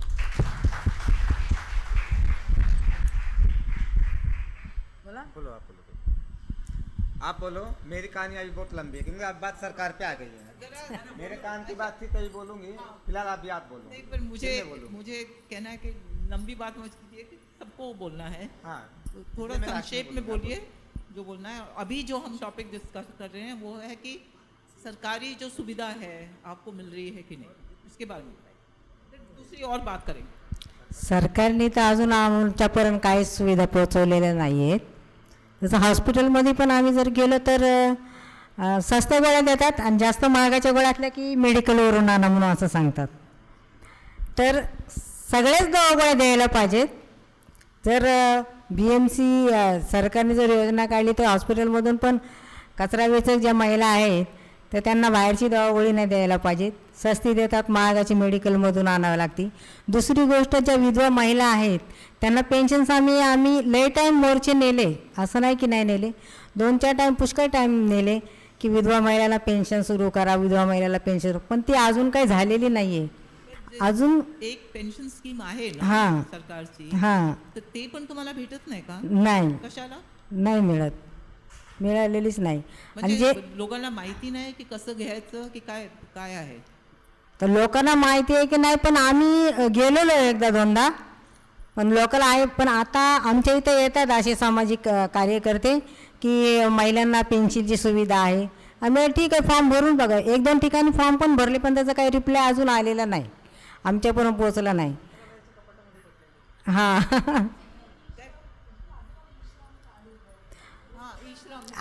आता ई श्रम कार्ड आता काढले, ते ई श्रम कार्ड आता काढलेत. आता बघूया त्याच्यामधून काय लाभ मिळतो की नाही, अजून तर काही झालं नाही आहे. आणि हेल्थ कार्ड पण आता आम्ही काढले, अजून आमच्या हातात आलं नाही. तर बघूया आता त्याच्यामधून लाभ मिळतो की नाही, ते आपण यूज केल्यावरच आपल्याला माहिती पडेल की याच्यामध्ये लाभ आहे का नाही. आणि जे मोदी म्हणतात अच्छे दिन आएगे अच्छे दिन आएगे, पण अच्छे दिन काय आलेले नाही आहेत, उलटे बुरे दिन आलेले आहेत. सगळ्यावर महागाई आहे. आरोग्याचं त्याच्यामध्ये काहीच नाही आहे. आणि खूप बिकट परिस्थिती आहे. प्रत्येक गोष्टीवर महागाई वाढलेली आहे. आमच्यासारखी एक कचरा वेचक महिलांना ते एवढं शक्य नाही आहे करायला. गॅस सिलेंडरच आता 500-700 रुपये देणार, तो आता 1100 रुपये घेत आहेत, 1080 रुपये घेतात. गॅस सिलेंडरचे भाव एवढे वाढवलेले आहेत. आणि महागाई तर खूपच झाली. तर आमच्यासारखं कचरा वेचक एवढे पैसे कुठून आणणार. आम्हाला नाही पेन्शन मिळत, ना कोणचा PF मिळत, ना कोणचा बोनस मिळत. जेव्हा आम्ही डम्पिंग ग्राउंडला काम करू तेव्हाच आम्ही खाऊ. आम्हाला तसल्या कसल्याही सुविधा नाही आहेत. तर एवढीच माझी मागणी आहे की सरकारने त्या सुविधा करून द्यावं. आपको कुछ सुविधा मिलती है, मुझे पता है इसके बारे में। मेरा बोलना तो खाली है। हाँ? ये पुरुष है, ये नारी है। जब इन्हें नहीं मिलता है तो किन्नरों कौन सुविधा देगा?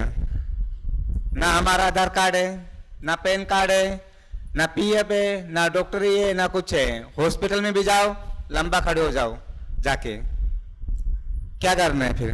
नारी की लाइन में खड़े हो या पुरुष की लाइन में खड़े हो? ना कोई टॉयलेट बनाया हमारे लिए। औरत के बाथरूम में जाओ तो ऊपर जाओ, जेंट्स के में इधर आने का नहीं। जेंट्स के में जाओ तो नीचे जाओ, नीचे जाने का, ऊपर आने का नहीं। कहाँ जाने का? मेरी खाली सरकार से ये मांग है, एक तो हमको सुविधा करके दो टॉयलेट की, कि ये किन्नरों का टॉयलेट है। और दूसरे, एक तो था रूम को रहने के लिए, क्यों बस्ती में हमें कोई रखता नहीं है। शौचालय पे हम रहते थे, सरकार ने वो रूम भी छीन लिया हमसे, वो भी कैंसिल कर दिया रूम बनाना। क्यों कैंसिल किया? वहाँ पे दारू पीते हैं, अच्छे गंदे काम होते हैं। कौन करता है ये? हम करते हैं। कौन करता है? या तो मंडल वाले करते हैं या एरिया वाले करते हैं। हम तो करते नहीं है, क्योंकि हम तो जोखती है, हम दुनिया का भला करने निकले हैं। पर दुनिया हमें गंदा करते तो उसमें हमारी क्या गलती है? जरा सा अनाथ धोकर रोड पे निकल जाओ तो वाह क्या जा रही है, लड़की से भी अच्छी दिख रही है, चलते क्या किधर गार्डन में। अरे हमें तो बख्शो, क्या है हमारे पास?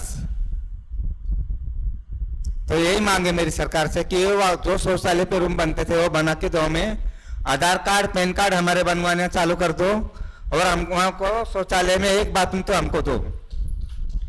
बस ये मांग मेरी है।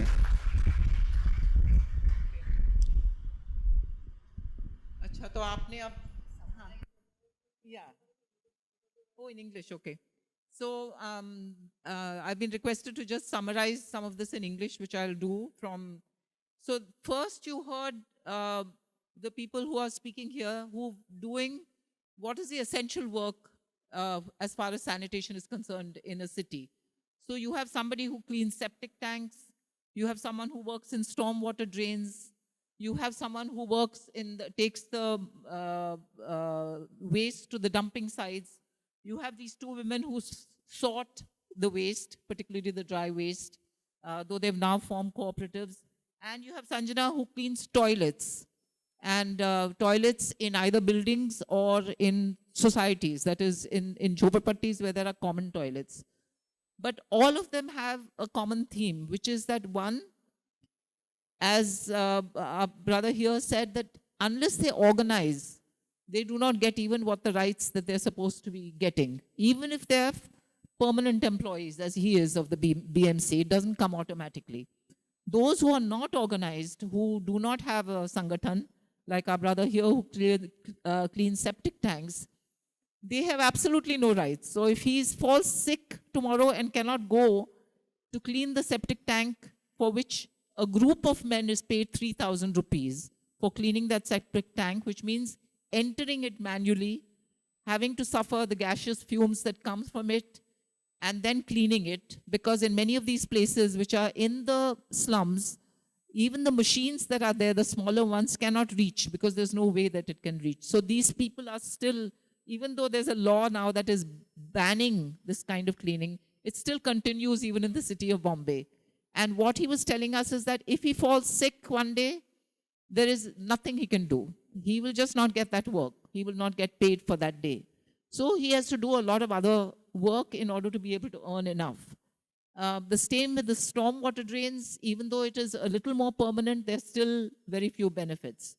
And the two women who've spoken about sorting the kachra, the dry waste, even for them, even though they have organized, they have these problems where the contractors bribe the companies that give them the work to do and take it away from them. And then they have to figure out a way of having their existence. And in the second session that we talked about just now, I had asked them whether there were any facilities that the government gave them, you know, in terms of health or insurance or anything. And really the universal message that we get from all of them is absolutely nothing. With the people who are the most vulnerable, people like Sanjana who cleans toilets without any written contract, tomorrow that society can just tell her not to come. And even our friend who cleans the septic tanks, tomorrow he might just lose that job. They might say, you don't need to come, we've got some other men. They're the most vulnerable. Even those who are a little more organized, are part of some Sangathan, even they, for every little thing, including medical insurance, which was actually supposed to be given to them. In his case, he was telling us that the BMC failed to pay the premium. As a result, something that they had filled the forms for medical insurance, they did not get that medical insurance. So what they're saying is a lot of these things remain on paper. A lot of statements are made about sanitation workers and what will be done for them. But the reality, their lived experiences, very little or practically nothing has been done. And the hazards that they face have remained the same, even though there is some mechanization now that has come in. But really the fact that even today we have men who go into the septic tank and clean it manually in a city like Bombay shows us what is the real state of sanitation workers in this country. You know, every day we read little snippets of somebody who's died because they've gone down those manholes. But those are little snippets which just literally are the tip of the iceberg. We don't know the real story. The real story, when you hear him talk, you realize that there are so many like this. We don't even see them. They're almost invisible. So that is what we have heard so far. In this last section, I'm going to ask them about housing, because apart from these facilities that they should get and the kind of work they do, in a city like Bombay, the most crucial thing for everybody is housing, as we know, regardless actually of the class we come from. But for them, they are particularly vulnerable. So I'm going to ask them the question to find out, A, whether any provision is made, given that the kind of work they do, is there any particular provision made for them? And B, if not, then how do they live? How have they survived in a city like this where everybody is looking for a house practically, except a little sliver who have big houses for very few people? So that is the story of Bombay. तो मैंने अभी कहा कि अभी जो last section है हम आप रहते कहाँ हैं उसके बारे में बात करेंगे, क्योंकि बम्बई में तो सभी ढूंढ रहे हैं, घर ढूंढ रहे हैं, है ना. थोड़े लोग हैं जिनके पास बहुत बड़ा घर है, थोड़े से लोगों के लिए, पर ज़्यादातर लोग ऐसे हैं जिनके पास घर नहीं है, या घर है वो कल जा सकता है, या अपने आप बनाया है और हम चाहते हैं कि उसको रेगुलराइज करें. कभी कभी होता है, कभी नहीं होता. तो आप मुझे बताइए कि आप कहाँ पे रहते हैं, वहाँ पे क्या आपको बिजली, पानी, संडास है कि नहीं है. आप ये काम करते हैं, फिर आपके लिए कुछ वो चीज़ें हैं कि नहीं. पढ़ाई के लिए कोई स्कूल है पास जैसे आपके बच्चे जा सकते हैं, मेडिकल के लिए कोई क्लिनिक है या नहीं है, आरोग्य के लिए कुछ सुविधा है कि नहीं. तो एक एक करके आप ज़रा बताइए आपकी ये लास्ट सेक्शन के बारे में. फिर उसके बाद में हम पूछेंगे लोगों को अगर दूसरा प्रश्न होगा तो उसके बारे में. तो कौन शुरू करना चाहता है?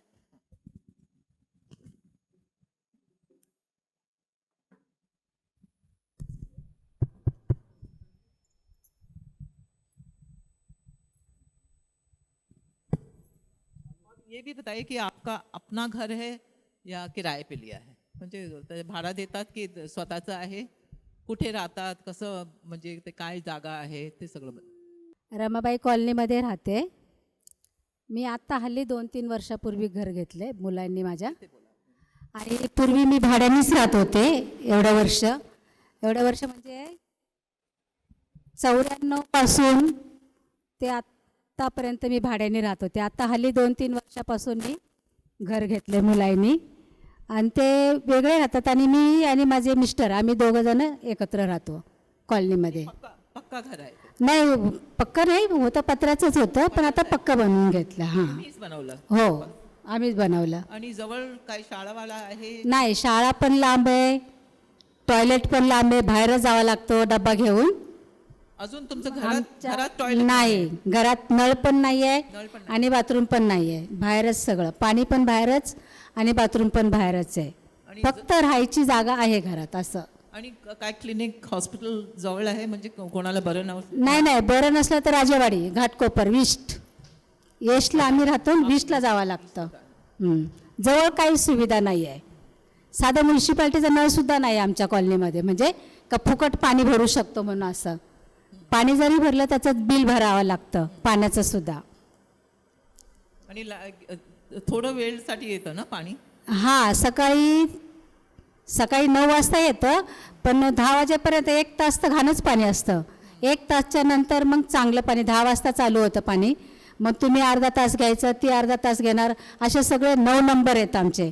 प्रत्येकाचे अर्धा तास घाण पाणी भरून घ्यायचं कपड्या भांड्यांना, आणि नंतर मग 11-11:30ला प्यायचं पाणी येईल तेव्हा अर्धा तास भरायचं.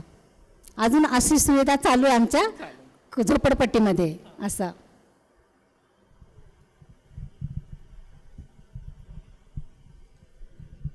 मी मलाडला बादराम नगरमध्ये राहतो. झोपडपट्टी एरिया आहे तो, पण ते असे झोपडपट्टी एरिया, आमच्या बाजूला एक तलाव येते. पाऊस येताना ते तलावामध्ये पाणी जायचे होते. आता तलावामध्ये गार्डन बनवले, गार्डन बनवल्यानंतर पाणी जायला रस्ता नाही आहे.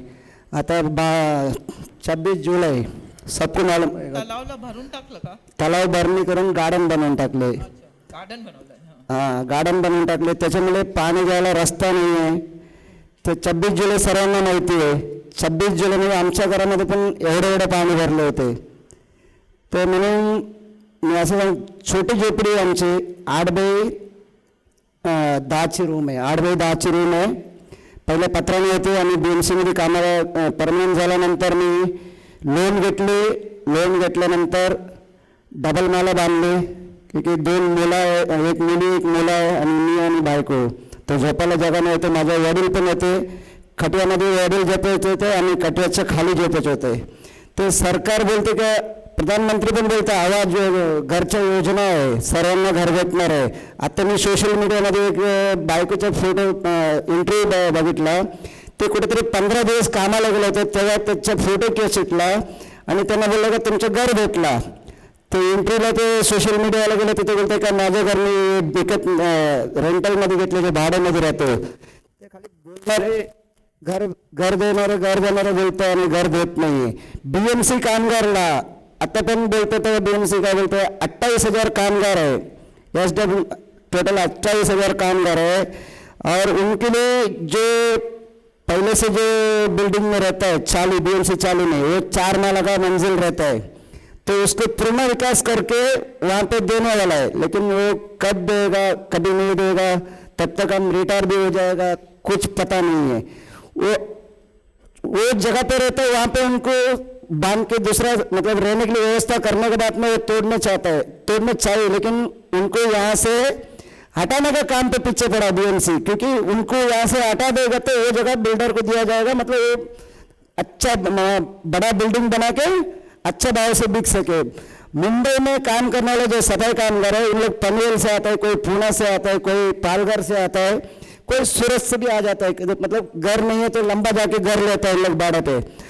तो कई सारे जगह पे एक पत्रकार मैडम आया था, परेल में मीटिंग भी हुआ था उनका.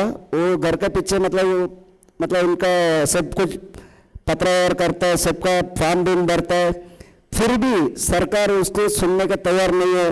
हर घर में से मतलब अभी गोरेगांव में सिद्धार्थ नगर करके बीएमसी रहवासी है, मतलब वहाँ पे रहने वाला 4 माला मंजिल का 4-5 बिल्डिंग है. अभी उनको शिफ्टिंग करके कांदे में साई नगर में डाल दिया. उनको जाने का भी इच्छा नहीं था, लेकिन ऑर्डर दिया है अगर तुम नहीं जाएगा तो नौकरी पे नहीं लगेगा. तो आपने जो कहा है वो तो एक्चुअली रियल ये प्रॉब्लम है कि जो जिनको नौकरी भी मिल जाती है पर रहने को घर नहीं मिलता है.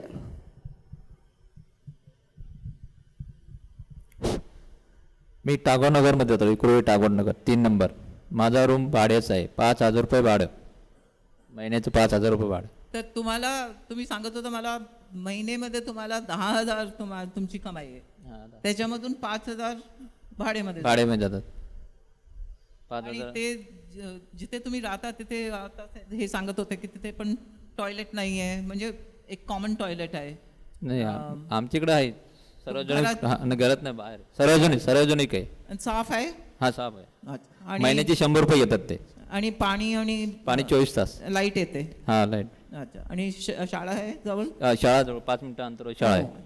बरं आहे. हा भाडं 5,000 रुपये भाडं लागतं ना भाडं, म्हणून 5,000. हा त्याच्यामुळं. मी भांडूप येथे राहतो, भांडूप ईस्टला. घर तसं म्हणजे फार वर्षापूर्वी माझ्या वडिलांनी एक साधं म्हणजे पत्र्याचं झोपडं घेतलेलं 10 बाय 10चं. आणि नंतर मग हळूहळू त्यांनी म्हणजे त्यांच्या मेहनतीने ते आपलं विटा मातीचं बांधलं त्यांनी. आणि आता आधी झोपडं घेतलं त्याच्यासाठी किती पैसे द्यायला लागले त्यावेळेस? त्या काळामध्ये म्हणजे असं ऐकण्यात आहे माझ्या की ते म्हणजे बोलताना ऐकलेलं की 13,000 की 14,000ला त्यांनी ते झोपडं घेतलेलं त्यावेळेस. आणि आता ते पक्का केलंय? पक्का होऊन आता हे SRAच्या ह्याच्यात ते जाऊन हे झालेलं आहे, म्हणजे आहे व्यवस्थित आहे. तुमचं पण त्याच्या आत संडास आहे की बाहेर आहे?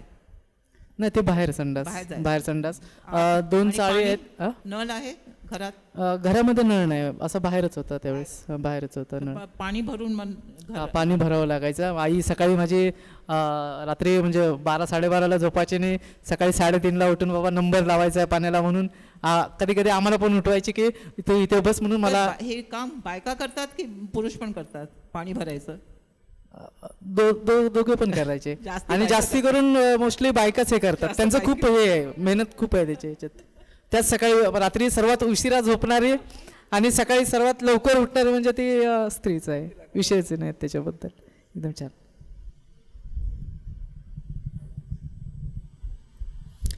ये मेरी फ्रेंड है आचल, ये भाड़े से रहती है, 3,000 भाड़ा देते हैं. और रूम देखेंगे ना इसका, कितना?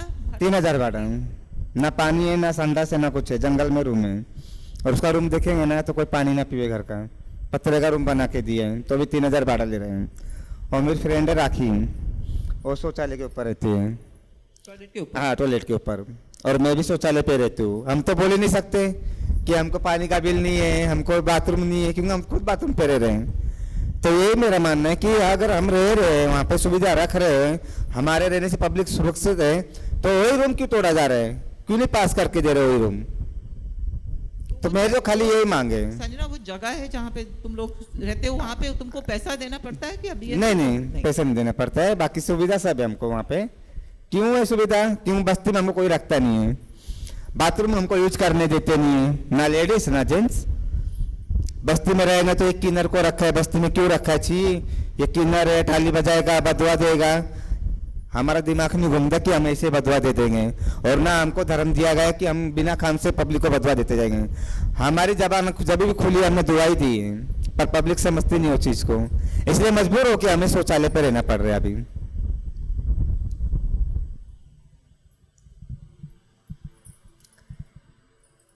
मी 18-19 म्हणजे वर्ष झाले मी वेगळी राहते आणि मी भाड्यानेच राहते. तर जिथं मी राहत होते तिथं टॉयलेट नव्हतं. पाणी पण महिन्यानं बाहेरून घ्यायचं विकत, 300 रुपये महिना देऊन घ्यायचं. टॉयलेटला जायचं तर 2 रुपये द्यायचे आणि 2 रुपये द्यायचे, एक जणाचे 2 रुपये. मग ते तुम्हाला दिवसातून 3-4 वेळा आलं तर ते 2-2 रुपये ते द्यायचे. गौतम नगरमध्ये आता पण तेच बाथरूम आहेत. पण आता मुली कामाला जायला लागले तर लाईन लावायला वेळ लागतो, म्हणून त्यांनी मला सांगितले की आता बाथरूमवालाच घर बघ. तर मी आता बाथरूमवाल्याच घरामध्ये राहते, रेंटवर राहते. म्हणजे आता 18-19 वर्ष झाली मी माझ्या 2 मुलीसोबत. तर आहे आता बाथरूम आहे घरात, पण भाडं जास्त आहे, 6,500 रुपये भाडं आहे घराला. आणि शिवाय लाईट बिल वेगळं भरायचं आहे. एक खोली आहे, एक खोलीला 6,500 भाडं. आणि मग जेवढं मीटरचं बिल येईल तेवढं लाईट बिल आपण भरायचं. तर असं मी रेंटवरच राहते. आणि स्वतःचं घर आहे, पण ते चुलत दिरांनी त्याच्यावर कब्जा केला असल्यामुळं आता त्याची केस चालू आहे. 2019पासून मी कोर्टामध्ये फेऱ्या मारते की माझं घर मला मिळावं. उद्या मुलींचे लग्न जर झाले तर मग माझं काय? आता मी काम करू शकते, पण नंतर माझ्याने काम होणार नाही आणि भाडं पण भरणं होणार नाही. तर त्याच्यासाठी मी आता कोर्टात केस टाकली. 3-4 वर्ष चालू आहे, अजून काही निकाल लागलेला नाही आहे. अच्छा, एक लास्ट प्रश्न मला विचारायचं होतं की आता हे रिडेव्हलपमेंट चाललंय ना झोपडपट्टीचं. हां हां हां तर तुम्ही सगळ्यांच्याकडे फोटो पास आहे का? हां सगळ्यांचा आहे? नाही आहे, फोटो पास नाही आहे. आमच्याकडे मॅडम, माझ्याकडे ना सर्वे पावती आहे, हां. पण जे माझ्या घराचं जे मीटर आहे ना ते माझ्या चुलत दिरांनी त्यांच्या नावचं लावलेलं आहे. मग त्याच्यामुळे मला फोटो पास काढण्यात अडचण येते. मी एमओडमध्ये जाऊन गेले, त्यांनी सांगितलं तुमचं सगळं चांगलं बरोबर आहे, पण तुम्ही लाईट बिल आणा.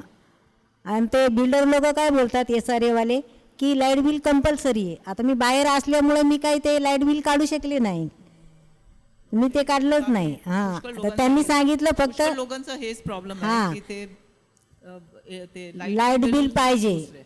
बाकी सगळे पुरावे आहेत माझ्याकडे, फक्त लाईट बिल नसल्यामुळं माझा फोटो पास निघू शकत नाही. नाही तर त्यांनी सांगितलं की मी 15 दिवसात तुमचा फोटो पास काढू, कारण पुरावे सगळे माझ्याकडे आहेत ना. पण ते केवळ लाईटी बिलमुळे माझं फोटो पास निघत नाही आहे. तर बघूया आता कोर्टातून काय निर्णय येतोय. तर ते वेगळे झोपडपट्टीमध्ये वेगळे रूल असतात.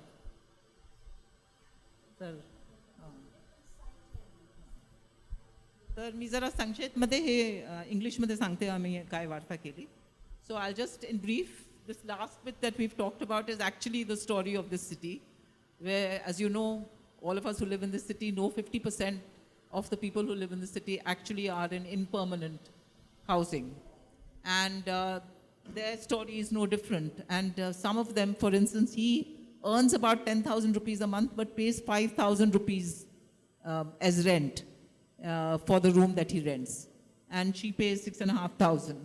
And at the end of it, if there is any redevelopment in the places where they live, many of them don't have proof that will give them the right to get something if their slum is redeveloped. The other thing common is that even though they are working in the area of sanitation, where they live, there is no, they don't have toilets in their houses, obviously, because these are not redeveloped slums. And they have common toilets, all of them except her. She's managed to get one into her house. They get water, like in all slums, for selected time in the day. They do have electricity. He's a lucky man because he's got a school nearby, he said.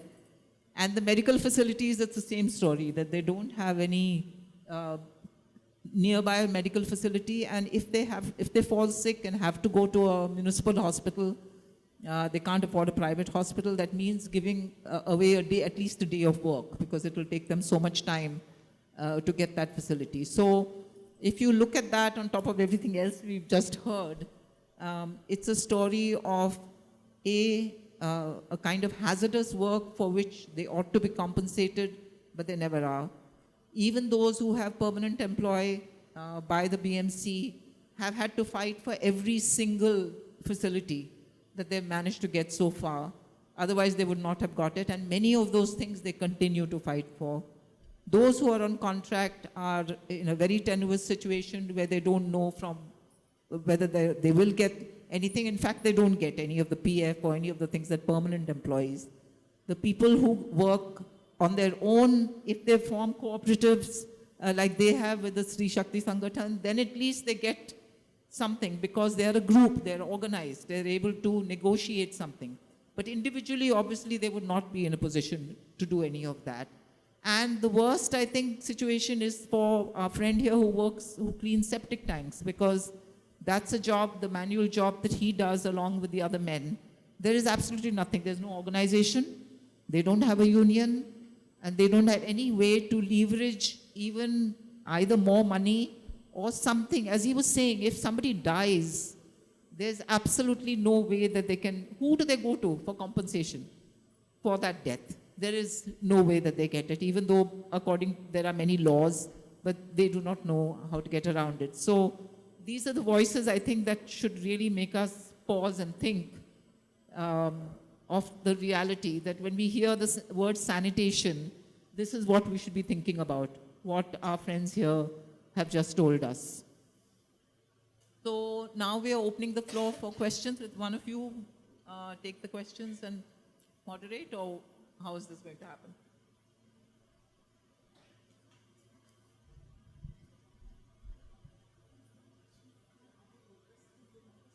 Yeah, okay. यहाँ पे और भी जो हैं ऐसा sanitation workers हैं जो आए हैं, अगर आप में से किसी को और कुछ कहना है, इन्होंने जो बोला इसके अलावा आपको कुछ ऐड करना है, तो आप ज़रा हाथ ऊपर कीजिए और ये माइक देंगे और आप अपना नाम बताइए और क्या कहना है उसके बारे में बोलिए. नमस्कार, माझं नाव सुशीला साबळे आहे आणि मी सुद्धा एक कचरा वेचक महिला आहे. माझ्या 2 मैत्रिणी वर बसलेल्या आहेत.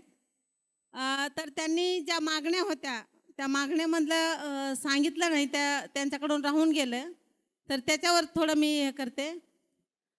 आम्ही कचरा वेचक महिला गेले 40 वर्ष ह्या मुंबईमध्ये मोठे लोक खाऊन कुठेही फेकतात. आपल्या देशामध्ये सुमार नाही, खाल्ला आणि कुठेही फेकायची सवय आहे. ते आम्ही उचलतो, आमच्या खांद्यावर डोक्यावर कचरा वाहून नेतो आणि ते वेगळं वेगळं करून पुनर्निर्मितीसाठी जातो तो कचरा. तर आम्ही एक उद्योगामध्ये पण आमचा हातभार लागतो आणि शहराची स्वच्छता पण करतो. तर आमची एक सरकारकडे मागणी आहे पहिली, की आम्हाला एक ओळखपत्र मिळालं पाहिजे. फक्त सरकारच्या सहीने आम्हाला ओळखपत्र मिळालं पाहिजे. पण आम्ही 2008 पासून ती मागणी करतो. आत्तापर्यंत आम्हाला ते सरकारच्या सहीचं ओळखपत्र मिळालं नाही, कारण सरकार घाबरते की आम्हाला नोकऱ्या मागत्या न्या किंवा म्युन्सिपाल्टीचे आम्हाला नोकरी द्या असं म्हणते. आम्ही तसं म्हणायला काही वेळे नाहीत, पण आम्ही एक माणूस म्हणून आम्हाला आमच्या कामाचं एक ओळखपत्र मिळालं पाहिजे. आम्ही पण ह्या देशाचे नागरिक आहोत आणि आम्हाला ह्या देशामध्ये राहतो म्हणून आम्ही हे कामचं एक व्यावसायिक काम आहे, ते कामाचं आम्हाला माहिती ओळखपत्र म्हणजे सरकारच्या सहीने मिळालं पाहिजे. आमची पहिली मागणी आहे. दुसरी मागणी आहे की 2016 मध्ये नेम निघालेत, एक जार निघाला होता की सुक्या कचऱ्याचं जिथं जिथं काम असन त्या कामात कचरा वेचक लोकांना सामावून घेतलं पाहिजे. पण आतापर्यंत आम्हाला कुठेही असं नाही की हे फक्त कचरा वेचकालाच काम मिळतं. तिथं कुठलेही मंडळ संडळ असे लोक घुसून काम करतात. आता आमच्या बरेच कामं गेलेले आमच्या मोकळबाईने सांगितले. तर आम्हाला हे एक मागणी की आम्हाला कचरा वेचक लोकांना सुक्या कचऱ्याचं काम मिळालं पाहिजे, कारण आम्ही त्याच्यावर आमचा रोजगार आहे आणि आम्ही 2 काम करतो. कचरा वेगळा करून ओल्या कचऱ्याचं खत पण करतो आणि सुका कचरा पुनर्निर्मितीसाठी जातो. तर आपल्या डम्पिंगवर टाकण्यासाठी जागा नाही. श्रीमुक्ती संघटनेने जेव्हा आमचे बचत गट बांधले, आम्हाला आमचं ट्रेनिंग केलं याचं ओल्या कचऱ्याचं खत कसं करायचं हे सगळं आम्हाला शिकवलेलं आहे. तर आमच्याकडे शिक्षित महिला आहेत, तर आम्हाला प्रत्येक सोसायटीमध्ये काम मिळालं पाहिजे, तर डम्पिंगवर पण जाणार नाही कचरा आणि इकडच्या इकडं कचऱ्याची विल्हेवाट लागेल. तर आमची ही दुसरी मागणी आहे. तिसरी मागणी यांनी मांडलेलीच आहे की आमच्या आरोग्यासाठी सोय झाली पाहिजे. आणि चौथी मागणी आहे आमची की म्हातारपणासाठी आम्हाला पेन्शन मिळाली पाहिजे, कारण एवढ्या वर्ष आम्ही काम करतो आणि हातात काहीच नाही. जर दिवस कमवायचा आणि ते तिथंच घालायचं, मुलं व्यसनी असतात, नवरे दारुडे असतात, तर हे सगळं घर फक्त महिला सांभाळते. तर ही आमची चौथी पण मागणी आहे. तर याच्यावर सरकारने विचार करावा. खूप वर्ष झालं खूप मागण्या करतो, खूप मोर्चे काढले, काय काय केलं, चांगल्या लोकांना भेटतो, पण काही होत नाही, नुसती चर्चा होती. सफाई कामगाराला असं करू तसं करू, पण काही आतापर्यंत मिळालं नाही, फक्त काहीच नाही. आम्ही एवढंच जे राहिलेल्या गोष्टी होत्या त्या मी तुम्हाला सांगते. धन्यवाद. This gentleman here also. Hello, जय भीम, लाल सलाम सगळ्यांना. जे लेबर कोर्ट आहे बँड्र्याचं, त्याच्यामध्ये आमच्या एवढे 150 कामगार आहेत, त्यांची कोर्टात केस चालू आहे थकबाकी आणि किमान वेतनाची. तरी पण वकील आणि जज आणि कामगार आयुक्त तरी पण त्याच्यावर लक्ष देत नाही. तरी पण आम्ही युनियनच्या ताकदीने सगळे एकत्र येऊन तरी पण लढा करतो, तरी पण तिकडचे अधिकारी लक्ष देत नाही. लेबर कमिशनर प्रत्येक हिअरिंगला आम्ही लोक जातो, कामगार युनियनचे पण अधिकारी जातात, तर कधी बघतात तर त्यांचा वकील येत नाही BMCचा, कधी कॉन्ट्रॅक्टदार येत नाही. तरी पण आता 7 वर्ष झाले, अजून 2016ला केस टाकली, आता 7 वर्ष झाले, तरी पण आम्हाला त्याचा अंमलबजावणी अजून झाली नाही. तर शासनातर्फे मुख्यमंत्र्यांना आणि ह्यांना राज्यपालांना एकच विनंती आहे, ज्या ह्या कामगारांना न्याय आहे हे लवकरात लवकर मिळाला पाहिजे, हीच आमची विनंती आहे.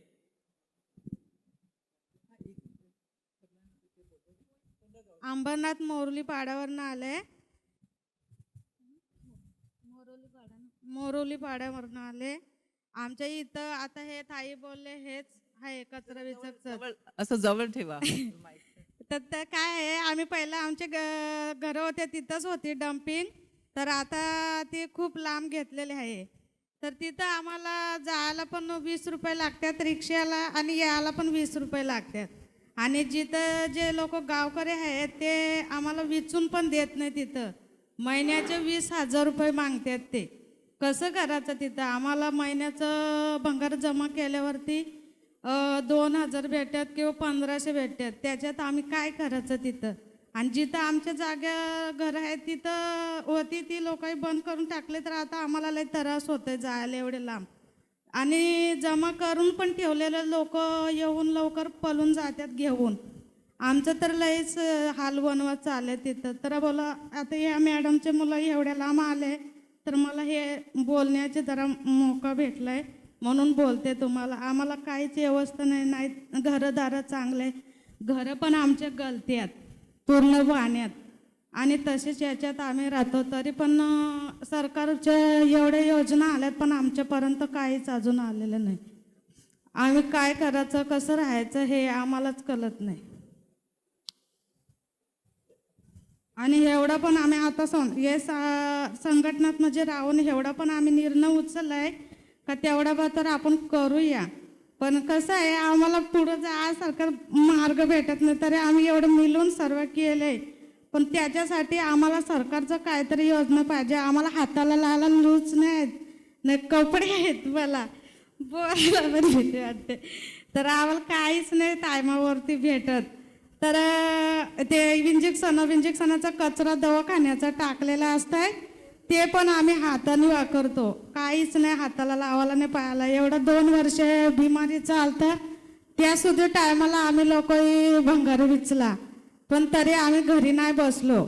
मग लोक आम्हाला सांगायचे काय, तुम्ही आमच्याजवळ खेटू नका, काही झालं असेल तुम्हाला तर आम्हालाही होणार ते, असे बोलायचे. तरी पण आम्ही काही मागं सोडलं नाही, तरी विचलं आम्ही सर्व ते कचरं हाताने वाकरून विचलं. त्याच्या सुया किती असतात, काय किती असतात, लय घाण असते, पण तरीसुद्धा आम्ही ते विचलं.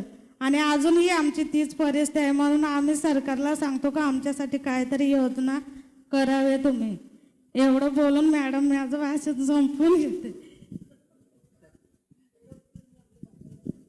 So should I say this in English? I mean, I think basically our friend here made 4 specific demands. I think the most important one was that waste pickers and sorters should have a identity card, a government recognized identity card, which I'm surprised that they don't have, because I presumed that by now that they had it, given that, you know, Stree Mukti Sangathan and so many have agitated for it. The other is pension, as she was saying, especially the women. Once they get to an age where they can't do this work anymore, they have absolutely no fallback. And so they should get pension. And तीसरा आणि चौथा मी विसरली काय होता. That work should not be taken away from them. And the fourth one? So they should actually, because they have done the same work, they should be awarded that contract, because that is what their training is. And what is the fourth one? Pension मी सांगितलं. And he said that they've been fighting a case for the last 7 वर्षापासून तुम्ही, they've been fighting for the rights for stormwater drain workers. And, you know, like all cases in India, this is going on and on, but as a result, even what they're entitled to, they do not get. So actually, it's the same story as he was also saying. They have to organize, they have to fight cases in court, all this at their own expense to get the little benefits to which they're entitled, which they do not get.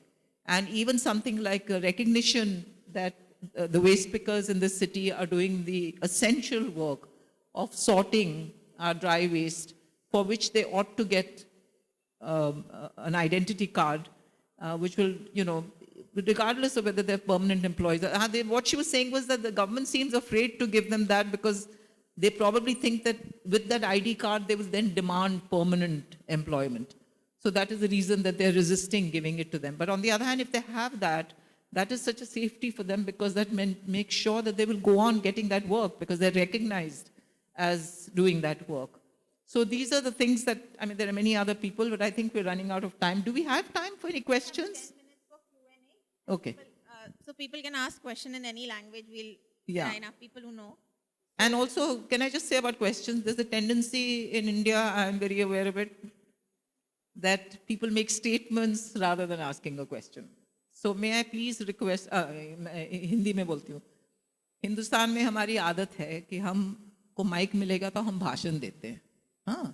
पर अभी ये सब प्रश्न की बात है. तो आप जो प्रश्न पूछना चाहते हैं, यहाँ पे जो बैठे हैं उनसे पूछिए. अगर एक किसी से पूछना है तो उनका नाम लेके पूछिए, पर प्रश्न पूछिए. भाषण मत दीजिए. अभी 10 मिनट ही हैं, तो 2-3 हम प्रश्न ले लेंगे और फिर सब उसके आंसर दे सकते हैं. मराठी में बात करता हूँ. अपना नाम भी बताइए. मेरा नाम एडवोकेट वीरसेन काजड़ी है. तो मेरा क्वेश्चन जो ड्रेनेज साफ करते हैं उनके लिए, जो भी 3 नंबर वाले, माइक में बोलिए, सुनाई नहीं दे रहा. 3 नंबर वाले हैं ना राइट साइड से, तो उनसे एक सवाल था, जो ड्रेनेज साफ करने के लिए जाते हैं तो उनको बीएमसी जो भी साहित्य वगैरह प्रोवाइड करते नहीं क्या, हैंड ग्लोव्स या जो ड्रेनेज साफ करने वाले जो भी इंस्ट्रूमेंट रहते वो देते नहीं क्या आपको? स्टॉर्म वाटर ड्रेन के बारे में. कळलं का?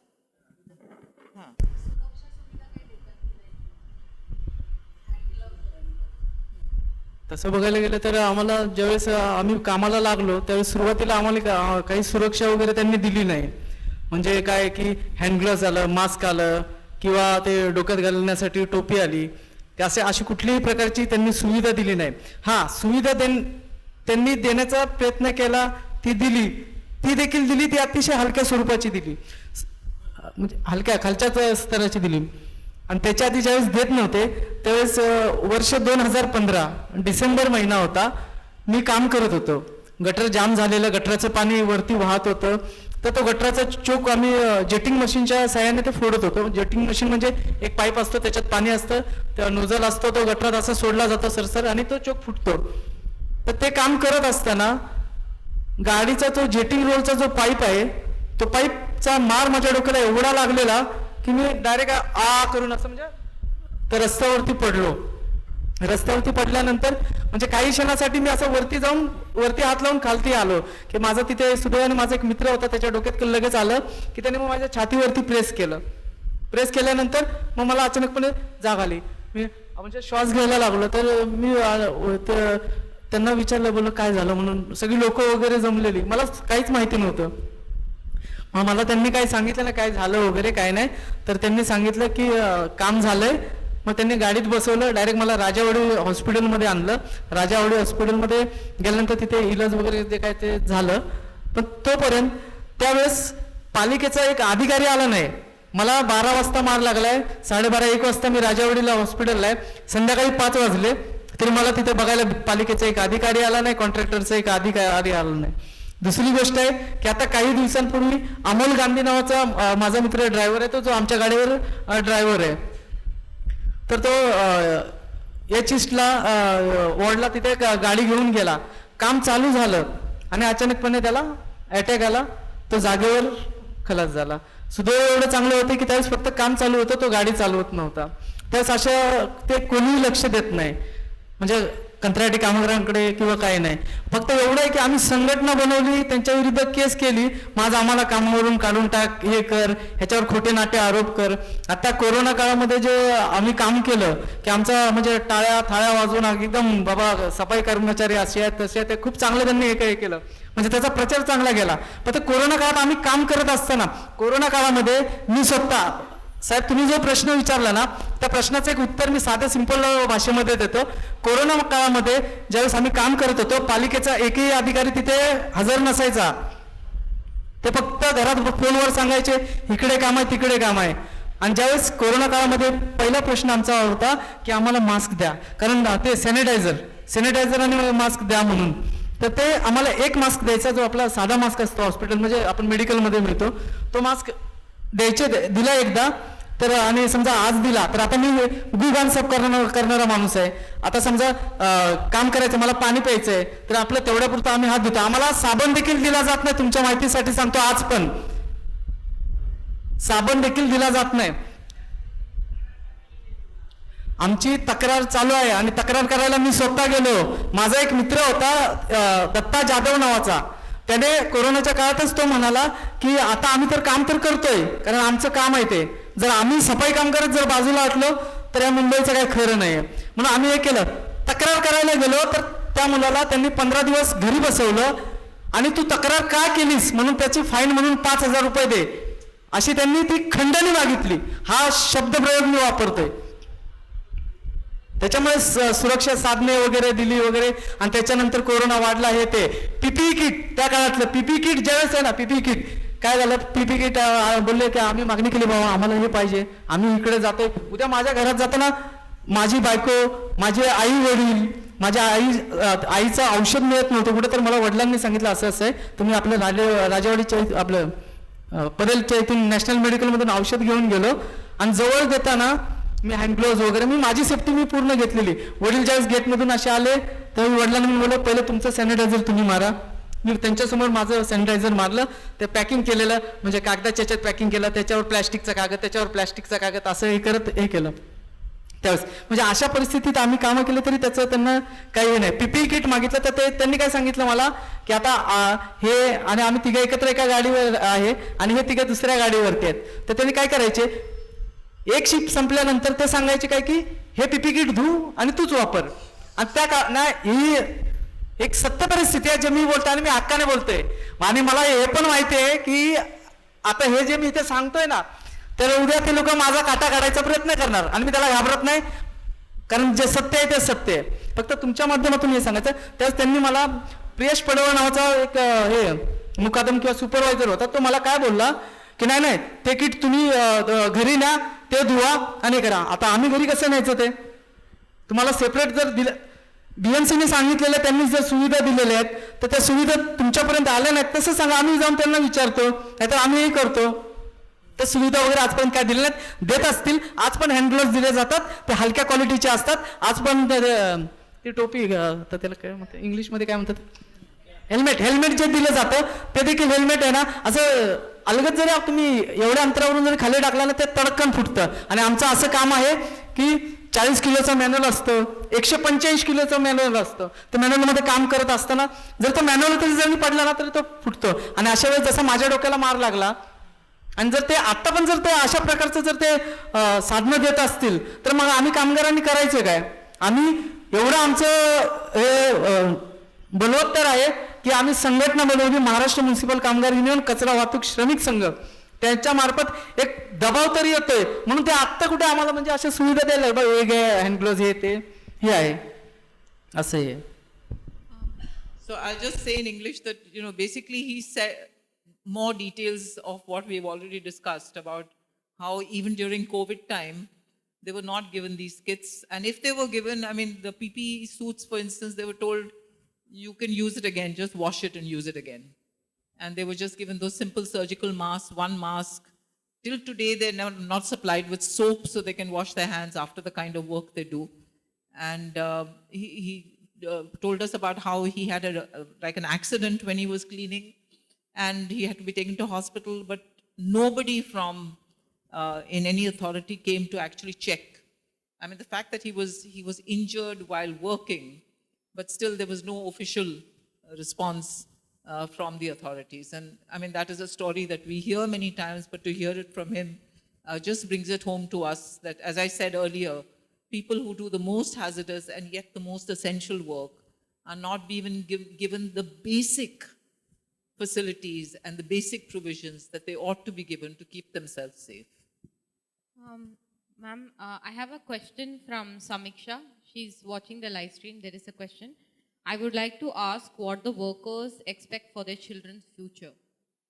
And we have 2 more questions in the room. So do we want to collect the questions and then wait for responses? Or Any other questions? अच्छा, ये प्रश्न जो किसी ने पूछा है वो है कि आपके बच्चों के लिए आपका क्या सपना है, आप क्या चाहते हैं?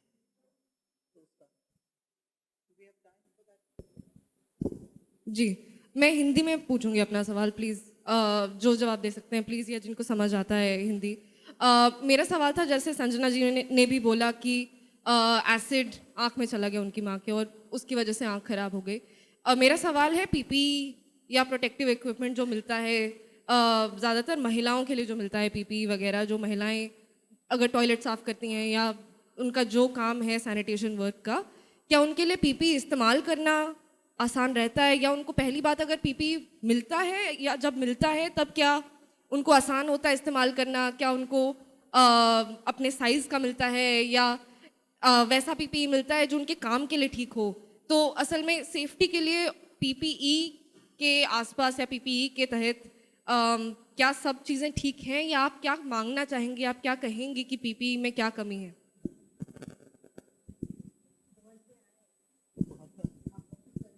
ये महिलाओं के लिए है और आपके लिए भी है.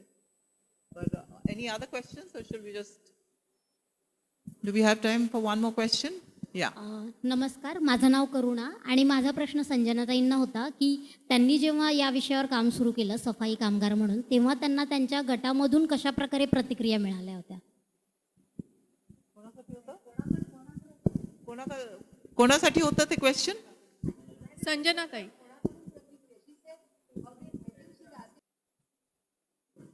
I think, are there any other questions or should we just take answers to these? Is there one more?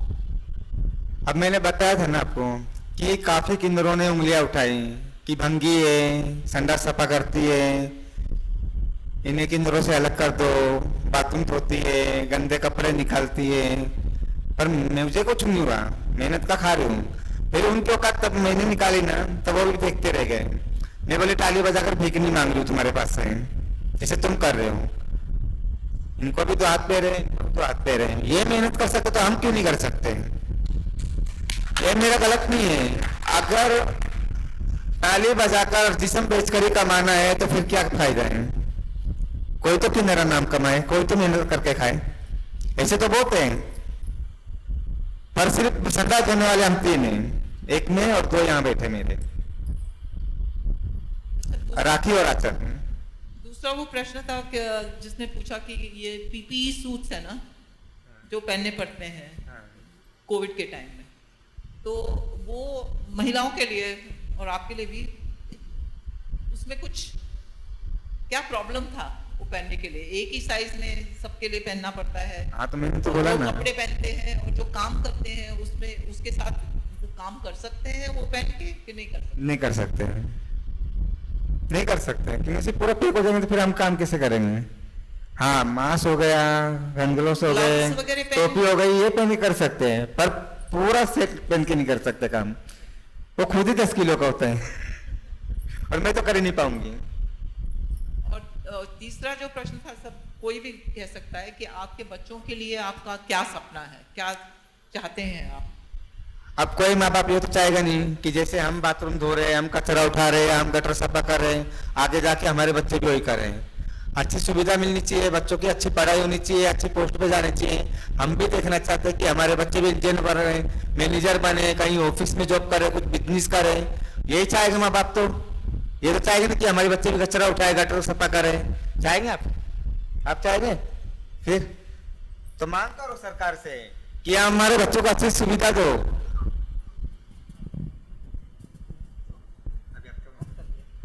जैसा संजना करने का वही मेरा भी इच्छा है। मैं कचरा में काम करता हूँ तो मेरा बच्चा लोग जरूरी नहीं है कि यही काम करेगा। पहला था ऐसा, बाप ने जो काम किया वही काम तेरे को काम करना पड़ेगा। तू मुखिया नहीं बन सकता है, या तू कलेक्टर नहीं बन सकता, तू डॉक्टर नहीं बन सकता है। कचरा उठाने वाला बच्चा कचरा ही उठाना पड़ेगा करके पहला जमाना में था। अभी हम तो ऐसा सोच रहे हैं कि मैं जो काम करता हूँ मेरा बच्चा वो काम पे नहीं आवे, अच्छे से पढ़ाई करे, आगे तरक्की करे। उनका बच्चे लोग का भी जो आगे पूर्ण विकास होएगा, मेरा बाप अच्छा पढ़ाई किया करके, तो इसके लिए बच्चे लोग को पढ़ाना जरूरी है। जो कचरा में काम करता है वही काम करने के लिए पेटी के रिटायरमेंट ऐसा सोच के काम पे नहीं आने का है। आज अच्छा से पढ़ाई करेगा तो इससे भी पगार अच्छा भी मिलता है और अच्छा नॉलेज भी मिलता है। यही मेरा कहना है।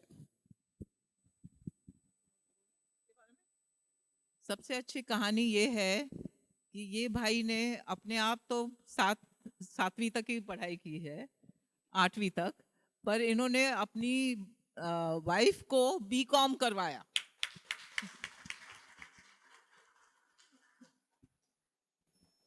अपना आज का सत्र समाप्त करते हैं।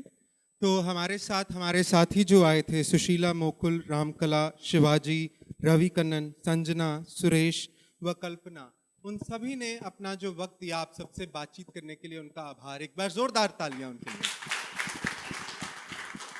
और हमारे साथ जो संगठन आए थे, स्त्री मुक्ति संगठना, परिसर भागिनी विकास संघ, महाराष्ट्र म्युनिसिपल कामगार यूनियन, स्वच्छता संवर्धन संस्था और Nirmala Niketan college home sciences, in सबका भी हम जोरदार तालियों से आभार व्यक्त करते हैं।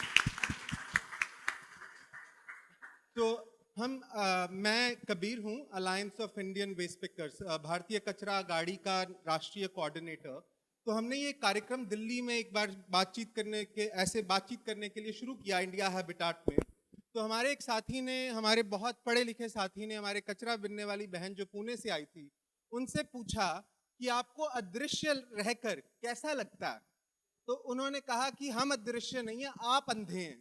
तो उसी बात से हम लोगों ने ये फैसला किया था कि हमें शहर को बताना पड़ेगा कि शहर अंधा हो चुका है इस वक्त, और शहर की आंखें खोलनी पड़ेंगी कि हमारे जो कामगार साथी जो काम करते हैं, जो इस शहर की बुनियाद रखते हैं, उनके लिए ये शहर क्या दे रहा है। तो ये सवाल, और दूसरा हम ये सवाल शहरी लोगों से करना चाहते हैं कि हमारे जो कामगार साथी हैं, क्या आप उनके साथ खड़े होना चाहेंगे कि नहीं। तो ये इस बातचीत को आगे लेके जाने के लिए हमने ये हम भी बोलते हैं कचरा कामगारों की तरफ से ये कार्यक्रम की शुरुआत की। ये दूसरा सत्र है। इसके बाद 3-4 शहरों में हम और जाएंगे और इन बातों को वहाँ के शहरियों के सामने रखेंगे। तो अगर आपके कुछ और सवालात हैं तो आप अभी हम खाने की व्यवस्था की है हमने बाहर, तो आप खाने के वक्त हमारे सभी साथियों से पूछ सकते हैं। तो आप आज शाम को हमारे साथ आए, पूरा हॉल भरा हुआ है, तो इसके लिए हम आप सबका आभार व्यक्त करते हैं। धन्यवाद। और हमारी तरफ से कुछ तोहफे भी हैं, हमारे जो वक्ता हैं, तो हम उनको वो तोहफे देना चाहते हैं।